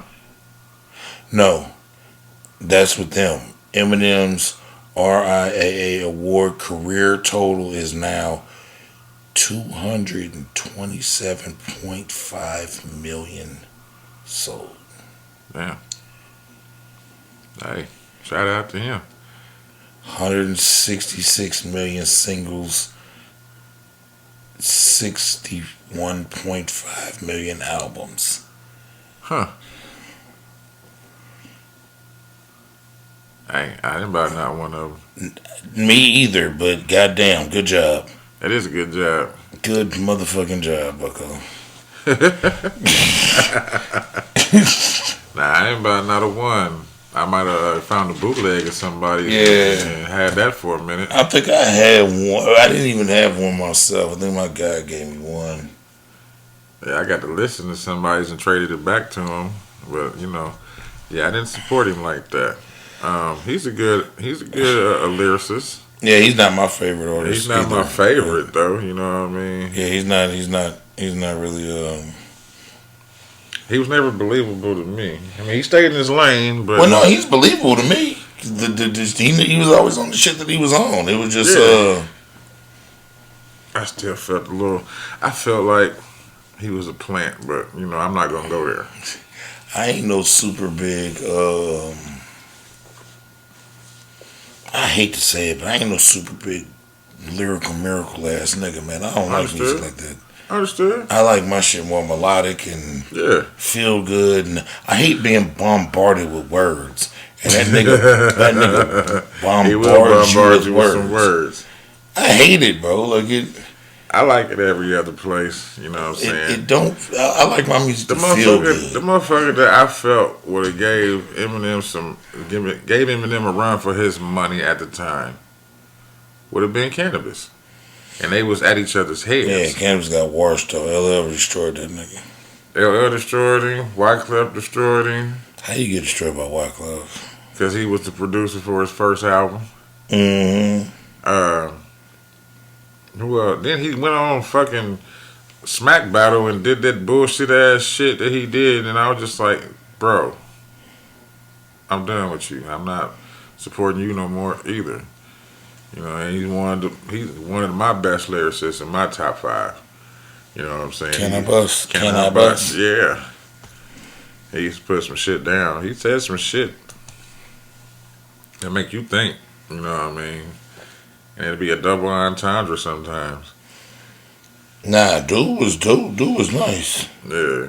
I couldn't get on with Eminem like that. I respected him for who he is. You know what I'm saying? Yeah, I respect his talent, but like I said, I ain't never rode around bumping shit. I bumped some of his shit, but it was like a song or two. You know what I'm saying? Or if it was on a mix, whoever mixed that together, I listened to that over and over. But as far as wanting to be part of D12 and D12 was trash. Be a stan, you know what I'm saying? I'm not gonna be a stan. Stan was hard. Stan was hard, but I'm not about to be. Yeah, D12 was trash except for Proof. Proof was hard. Yeah, Proof. Royce 5'9". Yeah, was he in D12? I believe so. I want to say so. I don't think so. You don't think so? Royce wasn't in. Okay, well he was a hang around then. Royce's Eminem's like big homie. Okay. Royce a bad motherfucker with the words. Oh yeah, he is. Not Bizarre though. Bizarre, yeah. Not Bizarre. Bizarre is trash. Bizarre is dumpster juice. I forgot what he was doing after rapping too. He was doing something.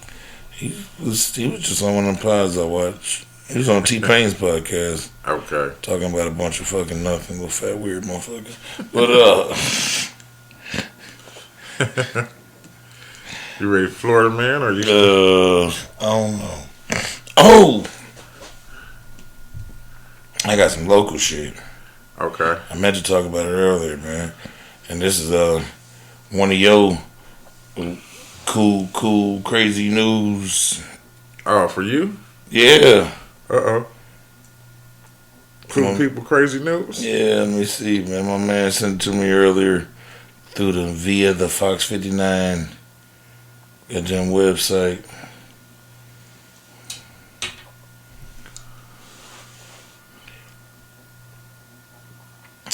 Indy post office manager charged after $1.7 million in checks were stolen. Damn. He's going for it bad. That post office manager happens to be a longtime friend of mine named James Lancaster. Oh. Wow. And this is what this nigga been doing. Huh. So, a former Indianapolis post office manager and 2 Illinois men are being federally charged in conspiracy involving the theft of $1.7 million in checks from the mail.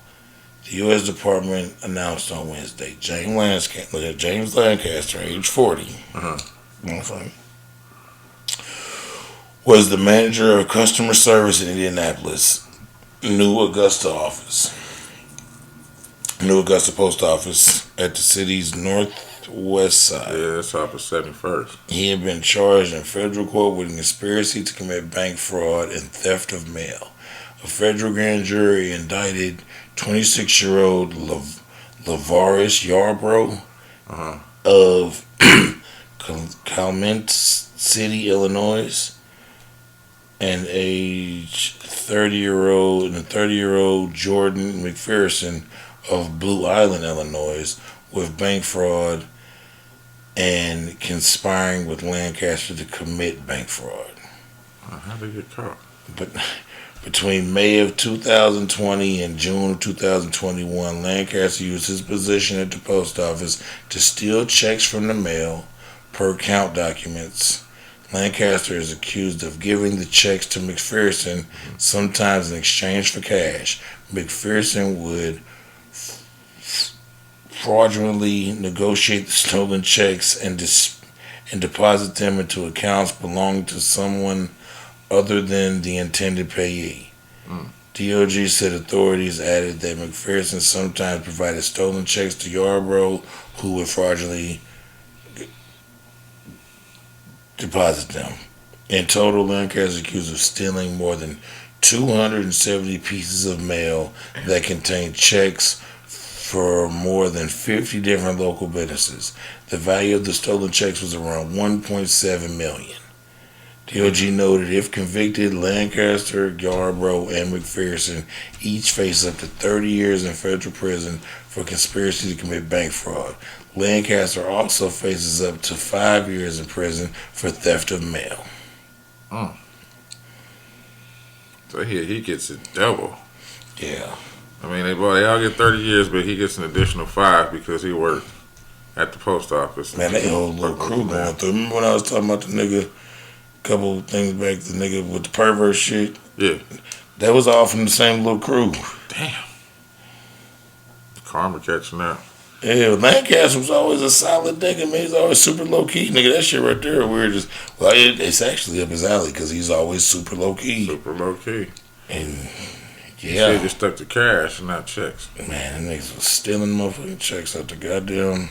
Nah, anything that could be traced back, cash, birthday cards, and he did it for a whole year and got 1.something million. 1.7. They was going at it. They was going hard, bro. Jesus, how many people did he know to get the checks cashed? It was giving them to them two. No, I'm talking about the dude. The two niggas. Yeah, the two. Who were they going to get the checks cashed? They was up in Illinois. Yeah. Okay. That makes sense. Wow. But no, damn. They was going hard in the yard, bro. They went for a whole year. They hit it. They was going hard. They went too hard. Yeah, 1 year got you 30 years, I guess. Yeah, they should have slowed down, goddammit. They could have slowed down. Cause you gon' feel the heat. Slow down. It's wicked in these streets. Yeah, nigga. Slow down. Pump their brakes a little bit, man. Sometimes when you find them type of licks, man, you gotta, and not to condone criminal activity, but nigga, whatever. Sometimes when you find them type of licks, man, you gotta, you gotta take your foot off the gas, man. You gotta, cause sometimes in them situations, going to what actually sometimes in them situations, being too aggressive is what gets attention brought to you. Yeah. Way aggressive. It's like if you, let's just take for instance, like stealing out of a register. Right. If you stealing out of a register and you swipe $10, $15, $20 every night, you can do that shit for however long. But if you take $200, you're done. Because you got to get that countdown. Yeah. You got to get that countdown. And most of the time, the change that people leave might have helped you get that. I say, how long was the message? 2000. All right, stipulation's over. Like when I worked at the gas station, I worked nights at and they don't even exist no more. I worked nights at Gas America. Speedway bought them a long time ago, and now 7-Eleven bought Speedway, so none of this can matter. So when I worked that motherfucker, I never rang up swishers. Okay. An 8-hour shift of keeping them dollars. Oh, God. I gave away all the swishers. I bring up everything else though, nigga. We bring it up Pops. Yeah. Newports. That makes sense, though. Nigga, swishers. Shit. That's like that Wendy's on 25th and Post. I knew people that worked in there. They knew what you was about to get. They knew the price for it. They tell you the price, and they ask you card or cash. And if you tell them cash, they all right, and they give you a little something extra to go with your food because you paying in cash. You know what I'm saying? I been going to the gas station up the street, nigga, and sometimes my man and them be grabbing the change from next to the register. I said, boy, y'all ain't slick. Y'all in this bitch stealing, but that ain't my business. That ain't my business. Shit'll be 808, 812. Just give me $8. Right. Yeah, man. Hey, them niggas went too hard. They went hard in the yard, man. They seem like they're gonna pay the price. Hell yeah. They gonna pay the cost to be the boss. That's crazy. Hey yo, this week on Florida Man, I got two of them. My first one is Larry Gardner. He's a 62-year-old Brevard County. Yeah, Brevard County, Florida. That's where he's from, man. Okay. The headline goes like this: Naked Florida man with barbells accused of burglary and threatening someone. It says a Florida man is facing charges for 2 alleged crimes, including threatening to kill someone. They say that Larry Gardner was outside a neighbor's home naked and banging on the sliding door with a barbell Monday evening. This is March 7th. This just happened. Okay. When the witness approached Gardner, that's when the nude man allegedly raised the barbell over his head and said, "I'll kill you." Authorities say that the man then slapped Gardner, causing the suspect to drop the piece of gym equipment. Then Gardner grabbed a metal rod from the yard and chased the witness.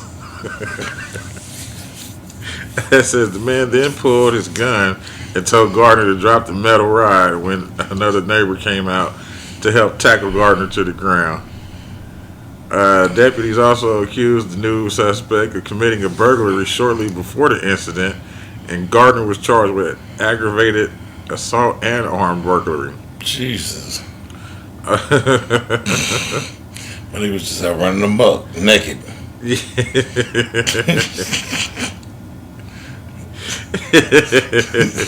was just out terrorizing, naked. And they say that he wasn't the only one like this in the past weeks.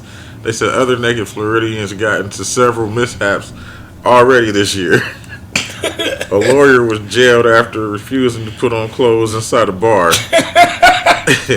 Then there was the strange incident of a naked person spraying evacuating people with a fire extinguisher. What? I guess they was evacuating for the hurricane. He was naked, sprayed with the fire. Hey man, what the fuck be going on down there, bro? I don't know. What the fuck be going on in Florida, my nigga? It's just Florida, man. Hey, man. Alright, mine goes to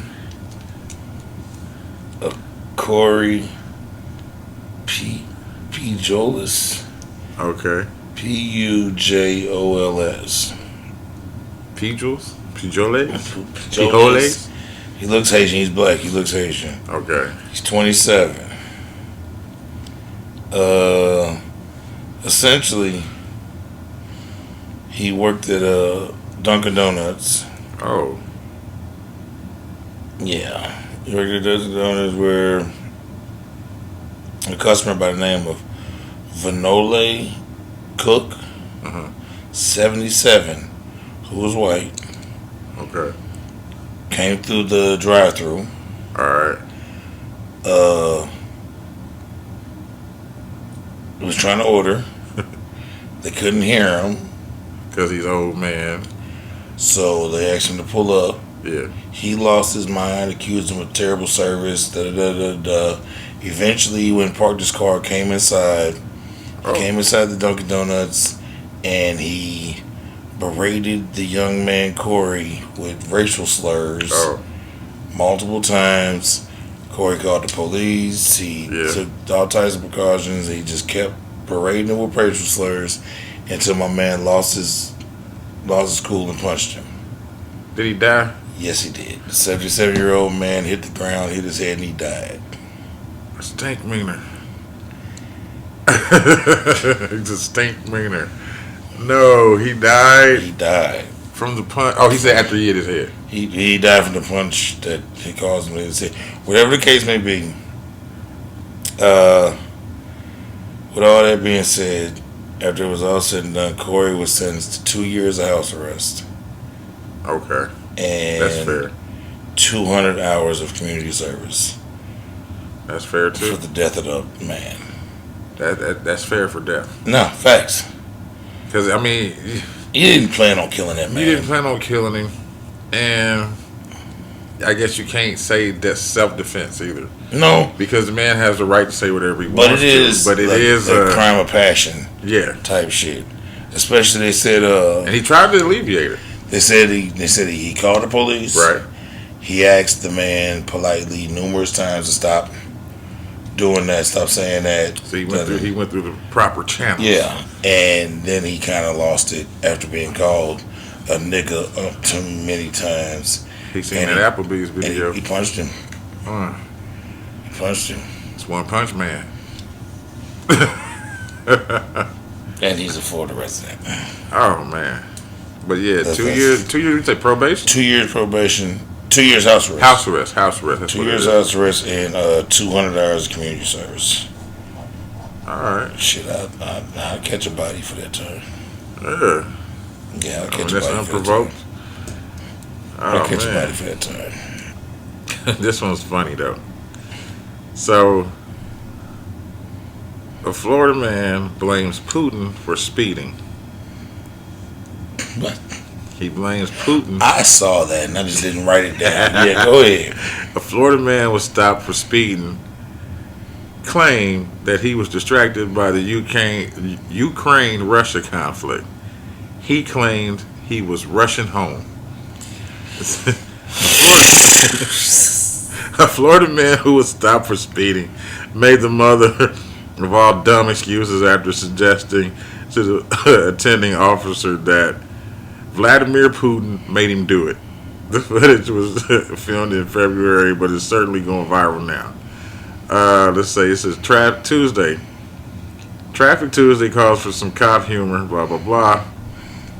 Yeah, they uploaded this shit on March 1st. Yeah. For the clip or whatever, if anybody wants to watch it. It says the point of view body cam clip, which was hilariously hashtag Russian home, shows the sheriff's deputy approach a white car where a point he informs the oblivious motorist that he ran a stop sign doing 50 miles an hour in a 30 mile an hour zone. When asked what he did it for, the unnamed driver directed the news that Russia had invaded the Ukraine that day. And he said, I found out that Putin said he was going to launch nuclear thermal war against the world. He spluttered the motorist. Oh yeah, okay. So while he was rifling through papers, he says, I was trying to get back to my house to find out what was going on. He says, I'm freaking out here, guy. Okay, I got people in the Ukraine.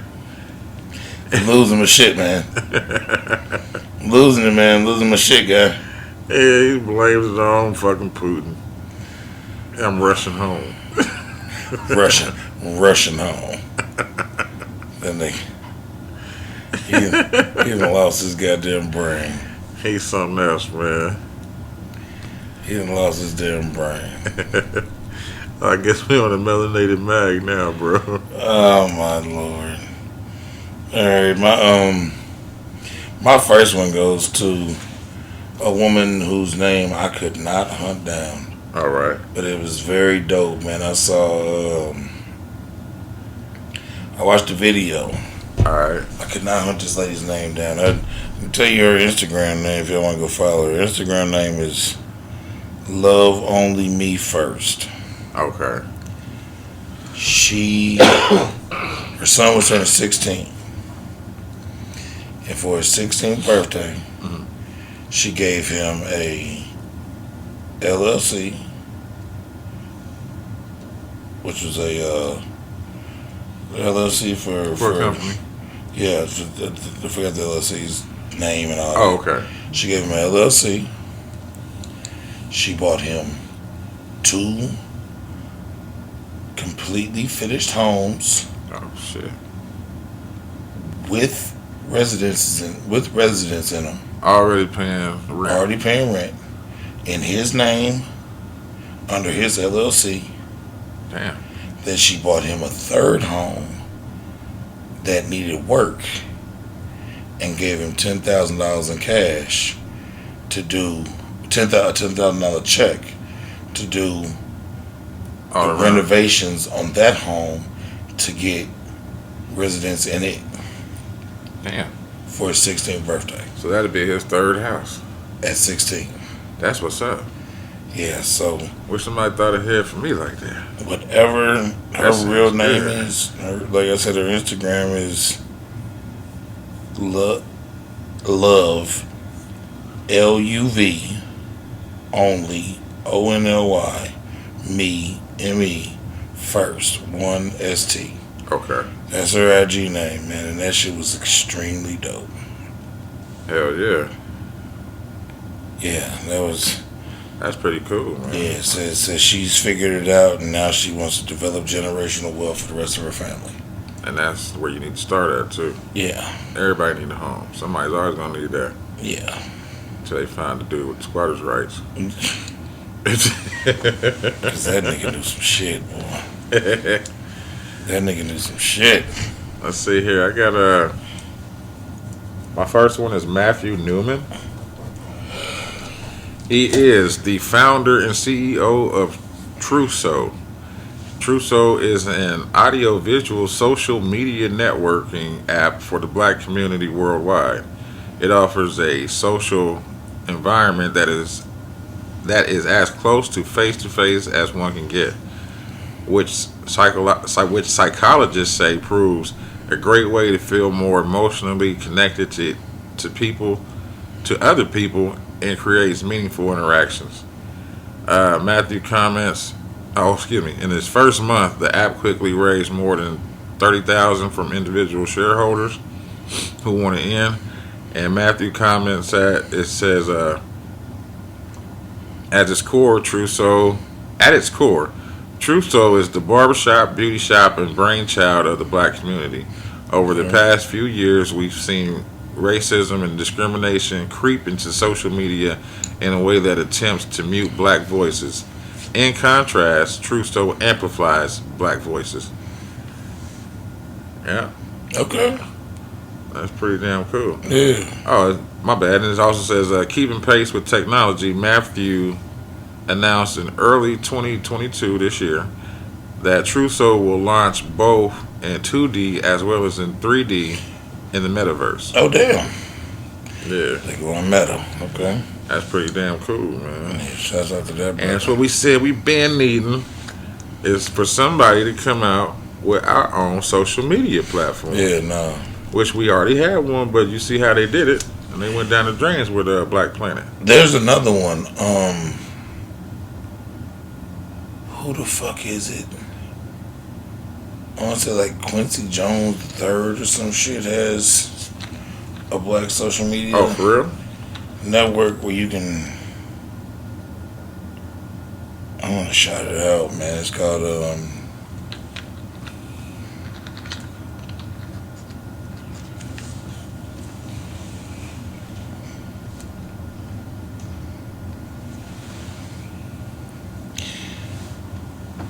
yeah, it's he has his own.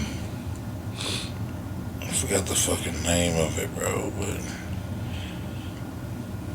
he got something like that, man. It's I'll remember it, and I'll remember it at some point in time. Okay. But nah, he has one, and he basically. It's like we were talking about, not one, you know what I'm saying, not being able To get our voices heard. yeah, get our voices heard, not being suppressed, not being blocked, not Yeah. being, Put in jail. yeah. Yeah, so he, I seen a post the other day, somebody said, I'm not hard enough, I guess. I've never been to Facebook jail. oh my God. Yeah, I can't remember the fucking thing. That's trash. But I'll remember it one day. Whatever. Mine goes to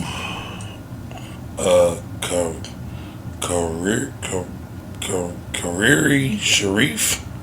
All right. It's spelled. You know, I gotta spell it out because I be fucking it up. Khairi. That's the first name. Kariri? Khairi. Or Kahari? Khairi. Sharif. Sharif. It might be Kahari Sharif. Khairi Sharif. He's 26. He opened up the first black-owned drive-in movie theater in the city of Houston, Texas, Oh, called Space City Shows. okay. Yeah. I'll be hiding in somebody's trunk to get in there. If we in Houston, I'll be attending. It's opened Space City Shows, the first black-owned drive-in theater in Houston. The venue features a 20 by 40 foot silver screen. Okay. Yeah, he's capitalizing on quarantine and and not being able to sit with each other. But yeah, he's got the first black-owned drive-in theater in Houston. That's what's up. Very dope. I heard there's a lot of cities outside of here that don't even have those. No, for You know real. what I mean? So bring We something only like- got one here. Yeah, now. Yeah. Well, actually, no. Well, in our city, Indianapolis, yeah. But like they got some up in Carmel. Yeah. Oh yeah. Yeah, that's pretty cool. Give motherfuckers something to do. Go out, have a good little movie night. Bring your chicken, bring your cigarettes, bring your bottle, bring your blunts, and have a good night. All the good shit. Yeah, shit. If I opened up a drive, man, I wouldn't expect anybody to do anything less. Nah, yeah, bring all that shit. Like I had the security going around, like, hey, as long as ain't nobody fighting, fussing, getting ready to cause chaos, leave them alone. You know, as long as they inside these walls. Now, when they leave, you can do whatever the fuck you want. But while they in here, let them do what they, as long as they chill. Not for real. You know, I always felt that way. If motherfuckers ain't bothering nobody, shit, leave them alone. Who cares if they all packed up and sitting, hitting a blunt or whatever. But, enjoy yourself. was you through with that one? Yeah. Okay. That was it, man. He's open, he's thriving, and he's doing his thing. This one I found just before came through. His name is Aaron Jordan Jr. He is the host of a local TV program called Cafe Conversations with Mr. Know Your Worth. It didn't always own the rights to his show, but now has successfully acquired 100% ownership of his show. Okay. The show is known for its interviews with prolific people with powerful stories of triumph. It currently broadcasts on Christian Television Network in Middle Tennessee, which goes from the greater Nashville area and other surrounding counties, and is also in some parts of Kentucky. Okay. The acquisition, which provides Jordan with all the catalogs and copyrights of the show, is expected to create an avenue for him to develop more shows, concepts, and hosting opportunities. Dope. Yeah, it is dope. Very dope. Very dope. And that was my melanated Melanated mags man. of the week.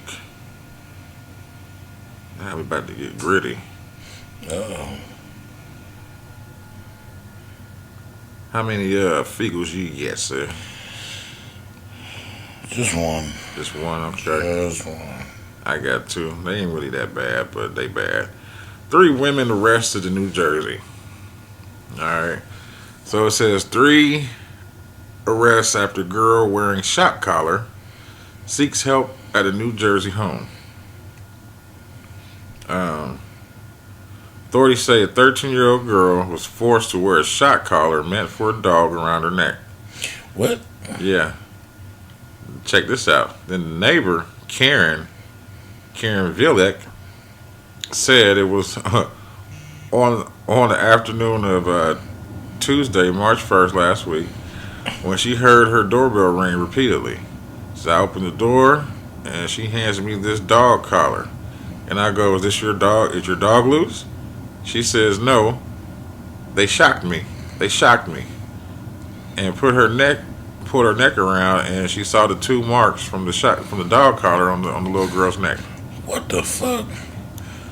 Villa says she brought the girl inside her home, and that's when they called the police. Well, her husband called the police, and they said, since that traumatized them so much, they said her husband and I haven't been able to sleep for days on end. What can we do for this poor little girl? Yeah. So the police, they take her to the hospital for treatment, and then the Division of Child Protection and Permanency removed her from the home. The next day, authorities arrested Kelly, Rebecca, and Rachel Minning and charged them with aggravated assault and child abuse and neglect. They found out that the women forced the girl to wear the shock collar and deprived her from necessary amounts of food and clothing. Said while the 3 women denied the abuse were interviewed, detectives say another resident of the home told them the dog collar was forced on the girl as punishment when she was bad. What the fuck? Yeah. Karen, she suspected that the home was unpleasant, and it was an unpleasant environment because in the wintertime you could hear through the windows them yelling and always fighting. The 3 suspects are still. I wonder why just in the winter. I don't know. Seems like it would be in the summer too. They'd be outside with it. You know what I'm saying? It's anger in the cold. But yeah, they anger in the cold, and that's it. But yeah, that's it for that one, That's man. horrible. That's real horrible. You got 3 women that's supposed to be loving mothers or whatever, protectors, and they in here shocking the shit out of a little girl. But they got them dog collar. Because she's bad. Boy. Some people don't deserve children, my nigga. No, they don't. Some people do not deserve children, my nigga. Yeah. My bad, people. Stepped on my charger. My weekly figure goes to a Texas Airbnb owner who secretly filmed guests having sex and took more than 2,000 photos of guests naked. Yeah. These are all adults, right? He didn't do no Yeah, children. I don't know. We better find out. Texas Airbnb host secretly filmed guests having sex, took more than 2,000 photos of guests naked. A Texas Airbnb host faces 15 counts of invasive visual recording after police found over 2,100 images of naked guests and guests engaged in sexual intimacy. He's a voyeur. Jay Ali. He sounds like a... Yeah. He's maybe a other. Oh, no, he ain't no other. Nah, he's a Middle Easterner. Yeah, that's what I meant. Yeah, okay, my bad. Yeah. Jay Ali's Texas cabin was described as a quiet, discreet vacation home for guests to enjoy. But after guests found cameras in the bedroom disguised as a power adapter, police unraveled a lot of footage. Investigators uncovered images on laptops, phones, and tablets linked to the hidden device. He should have had that somewhere else. Yeah. Ali, 54, arrested in December after guests became suspicious when he made comments like, "Be comfortable. We don't care if you are in your PJs or nude." Wow. According to San Antonio Express News, Ali recorded guests for at least a year. They're saying nude and winking and shit. Yeah. Little elbow. You don't care if you're in your PJs or bucket naked. Yeah, go ahead and get naked. Yeah. We'll have brunch in the morning. Continental breakfast. Hope you don't mind me cooking bacon in my drawers. Yeah. So of course he's innocent until proven guilty, blah, blah, blah. What? How are you innocent? You got cameras in there. Airbnb released a statement on the disturbing allegations, On our platform, we strictly ban hidden cameras. The report of criminal behavior is of this bed and breakfast owner is outrageous, and he and his property are banned from Airbnb. Crazy, man. See how he could have got away with it? How he could have got away with it? It was had the people sign waivers. And if they was into it, he records them and he makes a copy for himself. Yep. He makes a copy for them. And he's in the clear.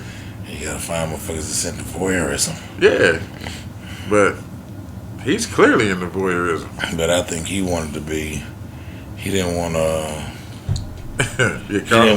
He didn't want participants knowing participants. So he can see the real ugly. He probably he want to see the real action. Well, your dude's worse than my dude. I thought I had a good one. They call him the Kroger pervert, man. The Kroger pervert. All right, I'm listening. I couldn't really get a straight story, so I just took one paragraph from it. This happened on March 1st. The Oxford County Police Department fielded a phone call from a woman saying she was in the women's restroom at Kroger and saw a cell phone from under the stall next to her. Motherfucker. Believed somebody was trying to record her while she was in the stall doing her due diligence. Let's see. They identified this man named Jackson Parker. He was a Kroger employee. Freaky fucker. The suspect was arrested and subsequently charged with an invasion of privacy crime under Mississippi law. Yeah, and that's pretty much all it was on the article. Freaky fucker. Because they wanted to explain his voyeurism of how it could be a felony charge or him not being charged at all. But I'm like, motherfucker, you invading my privacy. You need to be locked the fuck up. Yes, you do. You should have just had the mirror up underneath my shoe and just looked and not recorded the shit. My nigga stuck the whole camera. Took the whole camera like, here, let me see your pussy, bitch. While it's peeing. Yeah. Which I never understood why that was a thing that you would want to see. Hey, some people like cake farts. So what the fuck is that? And when you take big booty girls and you let them sit on a cake. A cake? A cake. Like a real cake? Like a birthday cake? Yes. Okay. Design and everything, icing, all that. And they sit on it and they fart. And it's a thing. I've never seen nobody eat the cake, but when dudes showed me cake farts, I was like, it's kind of interesting. But what you into? Yeah, like at least it wasn't nothing worse than that. You know what I mean? Okay. It could have been worse. You know what I mean? But cake farts, yeah. You know, so people are super freaky. They are. They want to see people peeing and shitting, and I'm cool. Yeah, I don't want to see none of that. I don't want to see none of it. I don't want to see nothing come out of a vagina. I want to see some shit go in it. And I told you that we've had this conversation on this pod many times. Lesbian porn is all I watch. And I don't even do the lesbian porn with the toys and shit. I don't do chicks with dicks and strap-ons, none of that shit. Y'all gonna do women shit on my porn. Y'all gonna eat pussies and play with each other. I don't even do that scissoring shit. I don't want to see that shit. You don't like the tripping? Nah, I hate it. Hate it. Eat vagina and mean it. Tripping's cool. Nah, I watch that and eat vagina and mean it. And I don't even be watching like the gay for the pay ass bros because I can tell when they're not into it. Oh yeah. Yeah, I don't like that. Definitely just sit there like make all kind of stupid ass noises and shit. No. Shut up, bitch. Yeah, get off my goddamn phone screen. You tell Mr. Nice Guy. Yeah. I'm empty, bitch. Yeah, it's been another one, man. I think that's it for this evening, brother. Yes, it is. Yes, it is. Episode 40 down the drain. This is the 40 bar. Oh, hands, fists, and feet. Yep. That's going to be the title. Hands, fists, and feet. Courtesy of that 5-year-old young king. Beating up his teacher. Hands, fists, and feet. Fighting for his life like a Tasmanian devil on the loose. Well, all right, y'all. I'm that guy, PF. Because. And we are out. Y'all have a good one. Stay safe. Catch you next week. Yes, yes.